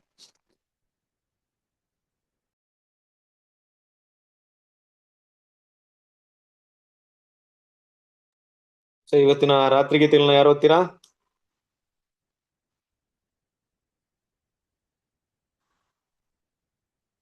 ಓದ್ಲಾ ಬ್ರದರ್? ಓದಿ ಸಿಸ್ಟರ್. ಮೇ 13 ರಾತ್ರಿಯ ಗೀತೆಗಳು. ಒಳ್ಳೆಯ ವಿವೇಚನೆಯನ್ನು, ತಿಳುವಳಿಕೆಯನ್ನು ನನಗೆ ಕಲಿಸು. ಕೀರ್ತನೆಗಳು 119 ಅಧ್ಯಾಯ 16 ವಚನ. ಕ್ರಿಸ್ತನ ಹಿಂಬಾಲಕರು ಯಾರಾದರೂ ಸರಿ, ಅವರು ನನಗೆ ನೀತಿ ಮತ್ತು ಪ್ರೀತಿಯ ವಿಚಾರಗಳಲ್ಲಿ ಇನ್ನೂ ಯಾವುದೇ ಹೆಚ್ಚಿನ ನಿರ್ದೇಶನದ ಸೂಚನೆಗಳ ಅಗತ್ಯವಿಲ್ಲ ಎಂದು ಹೇಳುವಷ್ಟು ಮಟ್ಟಿಗೆ ಚೆನ್ನಾಗಿ ಅಭಿವೃದ್ಧಿ ಹೊಂದಿಲ್ಲ ಮತ್ತು ಸಹೋದರರೊಂದಿಗಿನ ನಮ್ಮ ಅನುಭವಗಳಲ್ಲಿ ಇನ್ನೊಬ್ಬರಲ್ಲಿ ತಪ್ಪು ಇರುವಂತೆ ತೋರುವಾಗ ಬಹುಶಃ ನನಗಿಂತ ಹೆಚ್ಚು ಅನಾನುಕೂಲಗಳನ್ನು ಹೊಂದಿರುವ ಒಬ್ಬ ಸಹೋದರ ಇಲ್ಲಿದ್ದಾನೆ ಎಂದು ನಮಗೆ ನಾವೇ ಹೇಳಿಕೊಳ್ಳದೆ ಇರೋಣ. ಆತ್ಮಿಕ ವಿಚಾರದ ಪ್ರಕಾರ ಆತನು ನನ್ನ ಸಹೋದರ, ಆತನು ಏನಾದರೂ ತಪ್ಪು ಮಾಡುತ್ತಿದ್ದಾನೆ ಎಂದು ನನಗೆ ತೋರಬಹುದು, ಆದರೆ ನಾನು ಅವನ ಬಗ್ಗೆ ಸಹಾನುಭೂತಿ ಹೊಂದಿದ್ದೇನೆ, ಏಕೆಂದರೆ ಬಹುಶಃ ಅವನ ಕ್ರಿಯೆಯು ತಪ್ಪಾಗಿದೆ ಎಂದು ಅವನಿಗೆ ತಿಳಿದಿರುವುದಿಲ್ಲ, ಅಥವಾ ನಾನೇ ಆತನ ಬಗ್ಗೆ ತಪ್ಪಾಗಿ ತಿಳಿದಿರಬಹುದು. ಆತನು ನನ್ನ ದೃಷ್ಟಿಕೋನದಿಂದ ವಿಷಯವನ್ನು ನೋಡಿದರೆ ಆತನು ಆ ಕಾರ್ಯವನ್ನು ವಿಭಿನ್ನವಾಗಿ ಮಾಡುತ್ತಾನೆ. ನಾನು ಆತನನ್ನು ನ್ಯಾಯ ತೀರ್ಪು ಮಾಡುವುದಿಲ್ಲ, ಆದರೆ ಅದನ್ನು ಸರ್ವಶಕ್ತನ ಕೈಯಲ್ಲಿ ಬಿಡುತ್ತೇನೆ, ಏಕೆಂದರೆ ಸರ್ವಶಕ್ತನು ನ್ಯಾಯ ತೀರ್ಪು ಮಾಡುವುದರಲ್ಲಿ ದೋಷವಿಲ್ಲದವನು ಮತ್ತು ನ್ಯಾಯ ತೀರ್ಪು ಮಾಡುವುದು ಆತನಿಗೆ ಸೇರಿದ್ದಾಗಿದೆ. 1 ಕೊರಿಂಥ 4 ಅಧ್ಯಾಯ 5 ವಚನ. Thank you brother.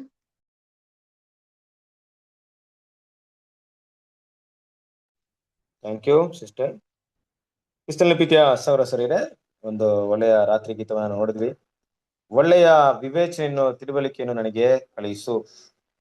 ಹೌದು ಕ್ರಿಸ್ತನ ಪ್ರೀತಿಯ ಸಹೋದರ ಸಹೋದರಿಯರೇ, ಸಹೋದರ ಕುರಿತು ನಾವು ತೀರ್ಪು ಮಾಡಬೇಕಾದ್ರೂ ಕೂಡ, ಬೇರೆಯವರ ವಿಷಯಗಳನ್ನ ನಾವು ಕುರಿತು ಅದನ್ನ ನಾವು ನ್ಯಾಯ ತೀರ್ಪು ಮಾಡ್ಬೇಕಾದ್ರೂ ಕೂಡ ತುಂಬಾ ಎಚ್ಚರಿಕೆಯಿಂದ ಇರಬೇಕು. ದೇವ್ರ ಮಕ್ಕಳು ಅದನ್ನ ಯಾವ ರೀತಿ ಆಲೋಚನೆ ಮಾಡ್ಬೇಕು, ಯಾವ ರೀತಿ ಅದನ್ನ ತಗೊಳ್ಬೇಕು, ದೇವರ ವಿಷಯಕ್ಕೆ ಯಾವಾಗ ಅದನ್ನ ಬಿಡ್ಬೇಕು ಅನ್ನೋದು ಕೂಡ ನಾವು ಸಂಪೂರ್ಣವಾಗಿ ತಿಳಿದಿರೋದು ತುಂಬಾ ಒಳ್ಳೇದು. ಯಾಕಂದ್ರೆ ನಾವು ಅಳತೆಯ ಪ್ರಕಾರ ದೇವರು ನಮ್ಮನ್ನ ಅಳೆಯವರಾಗಿದ್ದಾರೆ. ಸೊ ದೇವರ ಜಡ್ಜ್ಮೆಂಟ್ಗಿಂತ ಹೆಚ್ಚಾದ ಜಡ್ಜ್ಮೆಂಟ್ ನಾವು ಮಾಡಕ್ಕಾಗಲ್ಲ. ಕೆಲವೊಂದು ವಿಷಯವನ್ನ ನಾವು ಆ ರೀತಿ ಜಡ್ಜ್ ಮಾಡೋದ್ರಿಂದ ದೇವರಿಗೆ ಕೋಪ ಹಬ್ಬಿಸಬಹುದು. ಕೆಲವೊಂದು ಟೈಮಲ್ಲಿ ದೇವರಿಗೆ ವಿರುದ್ಧವಾಗಿ ಕೂಡ ಕೆಲಸ ಮಾಡೋ ಸಾಧ್ಯತೆಗಳಿರುತ್ತೆ. ಅಂತ ವಿಷಯದಲ್ಲಿ ಕೈ ಹಾಕದೆ ಈ ವಾಕ್ಯವನ್ನ ಮತ್ತೊಂದ್ಸರಿ ಓದಿ ಅದನ್ನ ಮೆಡಿಟೇಟ್ ಮಾಡಿ ದೇವರು ಅದಕ್ಕೆ ಬೇಕಾದಂತ ಜ್ಞಾನವನ್ನು ನಿಮ್ಗೆ ದಯಪಾಲಿಸಲಿ.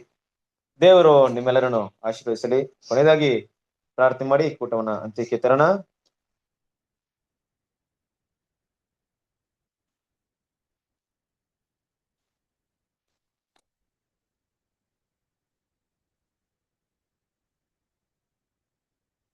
ಓಕೆ.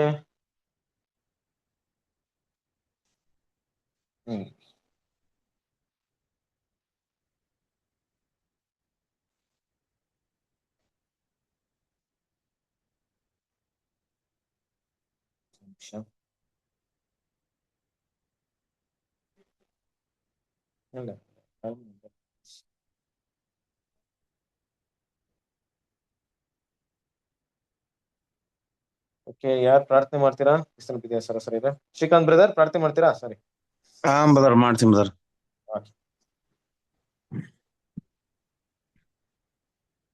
ಪ್ರಾರ್ಥನೆ ಮಾಡ್ಕೊಳ್ಳೋಣ. ಭೂ ಪರಲೋಕನ ಉಂಟು ಮಾಡಿ ಈ ಒಂದು ವೇಳೆಗಾಗಿ ಸ್ತೋತ್ರಪ್ಪ ದೇವ್ರೆ. ಬೇರೆ ಇಲ್ಲಿವರೆಗೂ ನಾವು ಕಲ್ತಂತ ವಾಕ್ಯಗಳು ದೇವ್ರೆ ನಾವು ಮನಸ್ಸಲ್ಲಿ ಇಟ್ಕೊಂಡು ಅರ್ಥ ಮಾಡ್ಕೊಂಡು ದೇವ್ರೆ ಕ್ರಿಸ್ತನ ಹೆಜ್ಜೆಜಾಡನಲ್ಲಿ ನಡೆದು ದೇವ್ರೆ ಕ್ರಿಸ್ತನ ಒಂದು ಓಟದಲ್ಲಿ ಓಡಿ ಚಿರಚಿತವಾಗಿ ಮುಗಿಸ್ಕೊಂಡು ಪ್ರತಿಯೊಂದು ಸೋದರನ್ನು ಬಲಪಡಿಸ್ರಿ. ಅವರಲ್ಲಿರುವಂತ ಬಲನೈತೆ, ಅವ್ರಿಗಿರುವಂತ ಅನೇಕ ಶೋಧನೆಗಳು, ಅವ್ರಿಗೆ ಬಂದಂತ ಅನೇಕ ಕಷ್ಟಗಳು, ಅನೇಕ ಸಮಸ್ಯೆ ಹೋರಾಟದಿಂದ ಬಿಡುಗಡೆ ಕೊಟ್ಟು ಪ್ರತಿಯೊಬ್ಬರು ಮನಸ್ಸಲ್ಲಿ ದೇವ್ರೆ ದೃಢಪಡಿಸಪ್ಪ. ತಾಳ್ಮೆಯಿಂದ ಕೇಳಿ ಅರ್ಥ ಮಾಡ್ಕೊಳ್ಳಿ, ಕೃಪೆ ಮಾಡಪ್ಪ ದೇವ್ರೆ. ಜೀವನ ಕಳೆದೋದ್ರೆ ಮತ್ತೆ ಬರ್ಲಿಕ್ಕೆ ಸಾಧ್ಯವಿಲ್ಲ ದೇವ್ರೆ. ಜೀವನವನ್ನು ನಾವು ಕ್ರಿಸ್ತನೊಂದಿಗೆ ನಡ್ಕೊಳ್ಳಿ ಮಾಡು ದೇವ್ರೆ. ನಾವು ಒಂದು ಏನಾದ್ರು ಪಡ್ಕೊಳ್ಳೋ ಕೆಟ್ಟದ್ದು ಹೇಗೆ ನಾವು ತೆಗೆದಾಕ್ತೀವೋ ಹಾಗೆ ಜೀವನ ಕೂಡ ಅಷ್ಟೇ ದೇವ್ರೆ. ಕೆಡಿಸ್ಕೊಂಡ್ರೆ ಮತ್ತೆ ನಮಗೆ ಸಿಗಲ್ಲ ದೇವ್ರೆ. ನಾವು ಹೊಂದ್ಕೊಳ್ಳಿಕ್ಕೆ ಹಾಗೆ ದೇವ್ರೆ. ಸಹೋದರರು ಎಷ್ಟೋ ಅವರು ಸಮಯವನ್ನು ಬಿಟ್ಟು ಆ ಒಳ್ಳೆತನವನ್ನು ಕ್ರಿಸ್ತನ ಹೆಜ್ಜೆ ಜಾಡನ್ನು ನಮಗೆ ತಿಳಿಸ್ಕೊಡುವಾಗ ನಾವು ಎಚ್ಚರವಾಗಿದ್ದು ಕುತ್ಕೊಂಡು ತಿಳ್ಕೊಳ್ಳಿಕ್ಕೆ ನಮಗೆ ಸಹಾಯ ಮಾಡಪ್ಪ. ದೇವರಾತ್ಮನ ಮೃದಲ್ಲಿ ವಾಸವಾಗಿರು. ಕೆಟ್ಟೋದ ಮನಸ್ಸುಗಳನ್ನು ತೆಗೆದಾಕಿ ಒಳ್ಳೆತನ ನಾವು ನಡೀಲಿಕ್ಕೆ ಮಾಡ್ರಪ್ಪ. ಈ ಒಂದು ಸಂಜೆ ವೇಳೆಯಲ್ಲಿ ಕೇಳಿದಂತ ವಾಕ್ಯಗಳನ್ನು ದೇವ್ರ ಆಶೀರ್ವದಿಸ್ರಪ್ಪ. ದೇವ್ರೆ ಅನೇಕ ವಿಚಾರ ಸತ್ಯವನ್ನು ತಿಳ್ಕೊಳ್ಳುವಂತೆ ನೀವು ಮಾಡಿದ ಸಹಾಯಕ್ಕಾಗಿ ದೇವ್ರೆ. ತಿಳ್ಕೊಂಡು ಅರ್ಥ ಮಾಡ್ಕೊಂಡು 30ರಷ್ಟು 60ರಷ್ಟು 90ರಷ್ಟು ಫಲ ಕೊಡೋ ಕೊಂಬೆಗಳಾಗಿ ಬೆಳಿಲಿಕ್ಕೆ ಅವನು ಬಲಪಡಿಸ್ರಿ. ಹಾಗೆ ಎಲ್ಲಾ ಸಹೋದರರು ಎಚ್ಚರವಾಗಿದ್ದು ಕುತ್ಕೊಂಡು ದೇವರ ಕ್ರಿಸ್ತನ ಹೆಜ್ಜೆ ಜಾಡನ್ನು ನಡಿಲಿಕ್ಕೆ, ಹಾಗೆ ಓಡ್ಲಿಕ್ಕೆ, ತಿಳ್ಕೊಳ್ಳಿಕ್ಕೆ, ಈ ಲೋಕದ ಕಷ್ಟ ಸುಖ ಸಂಕಟಗಳು ಅವಮಾನಗಳು ಸಹಿಸಿಕೊಂಡು ಕ್ರಿಸ್ತನ ಹೆಜ್ಜೆ ನಡಿಲಿಕ್ಕೆ ಪ್ರತಿಯೊಂದು ಸೋದರ ಬಲಪಡಿಸ್ರಿ. ದೇವ್ರೆ ಅವ್ರ ಏನಾದ್ರು ತಪ್ಪು ಮಾಡಿ ದೇವ್ರೆ ನಿನ್ಗೆ ವಿರೋಧವಾಗಿ ನಡ್ಕೊಳ್ತಿದ್ರೆ ಅವ್ರನ್ನ ಒಬ್ರಿಗೊಬ್ರು ತಿದ್ಕೊಂಡು ಸರಿಪಡಿಸ್ಕೊಳ್ಳಿ ಮಾಡ್ರಿ. ಈ ಒಂದು ವೇಳೆಗಾಗಿ ಸ್ತೋತ್ರ ದೇವ್ರೆ.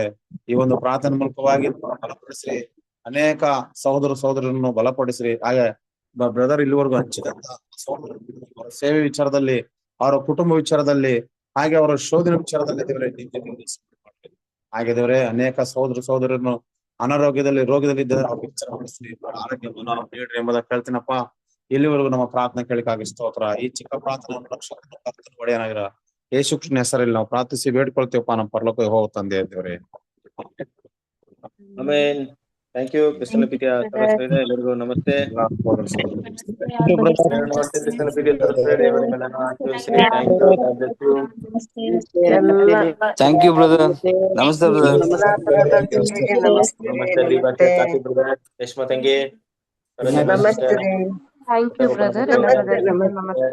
ನಮಸ್ತೆ ಬ್ರದರ್. ಎಲ್ಲರಿಗೂ ನಮಸ್ತೆ ಬ್ರದರ್ಸ್. ಎಲ್ಲರಿಗೂ ನಮಸ್ತೆ. Thank you. ನಮಸ್ತೆ ಬ್ರದರ್. ನಮಸ್ತೆ. ನಮಸ್ತೆ ತಂಗಿ. ನಮಸ್ತೆ ರೀ. ಎಲ್ಲ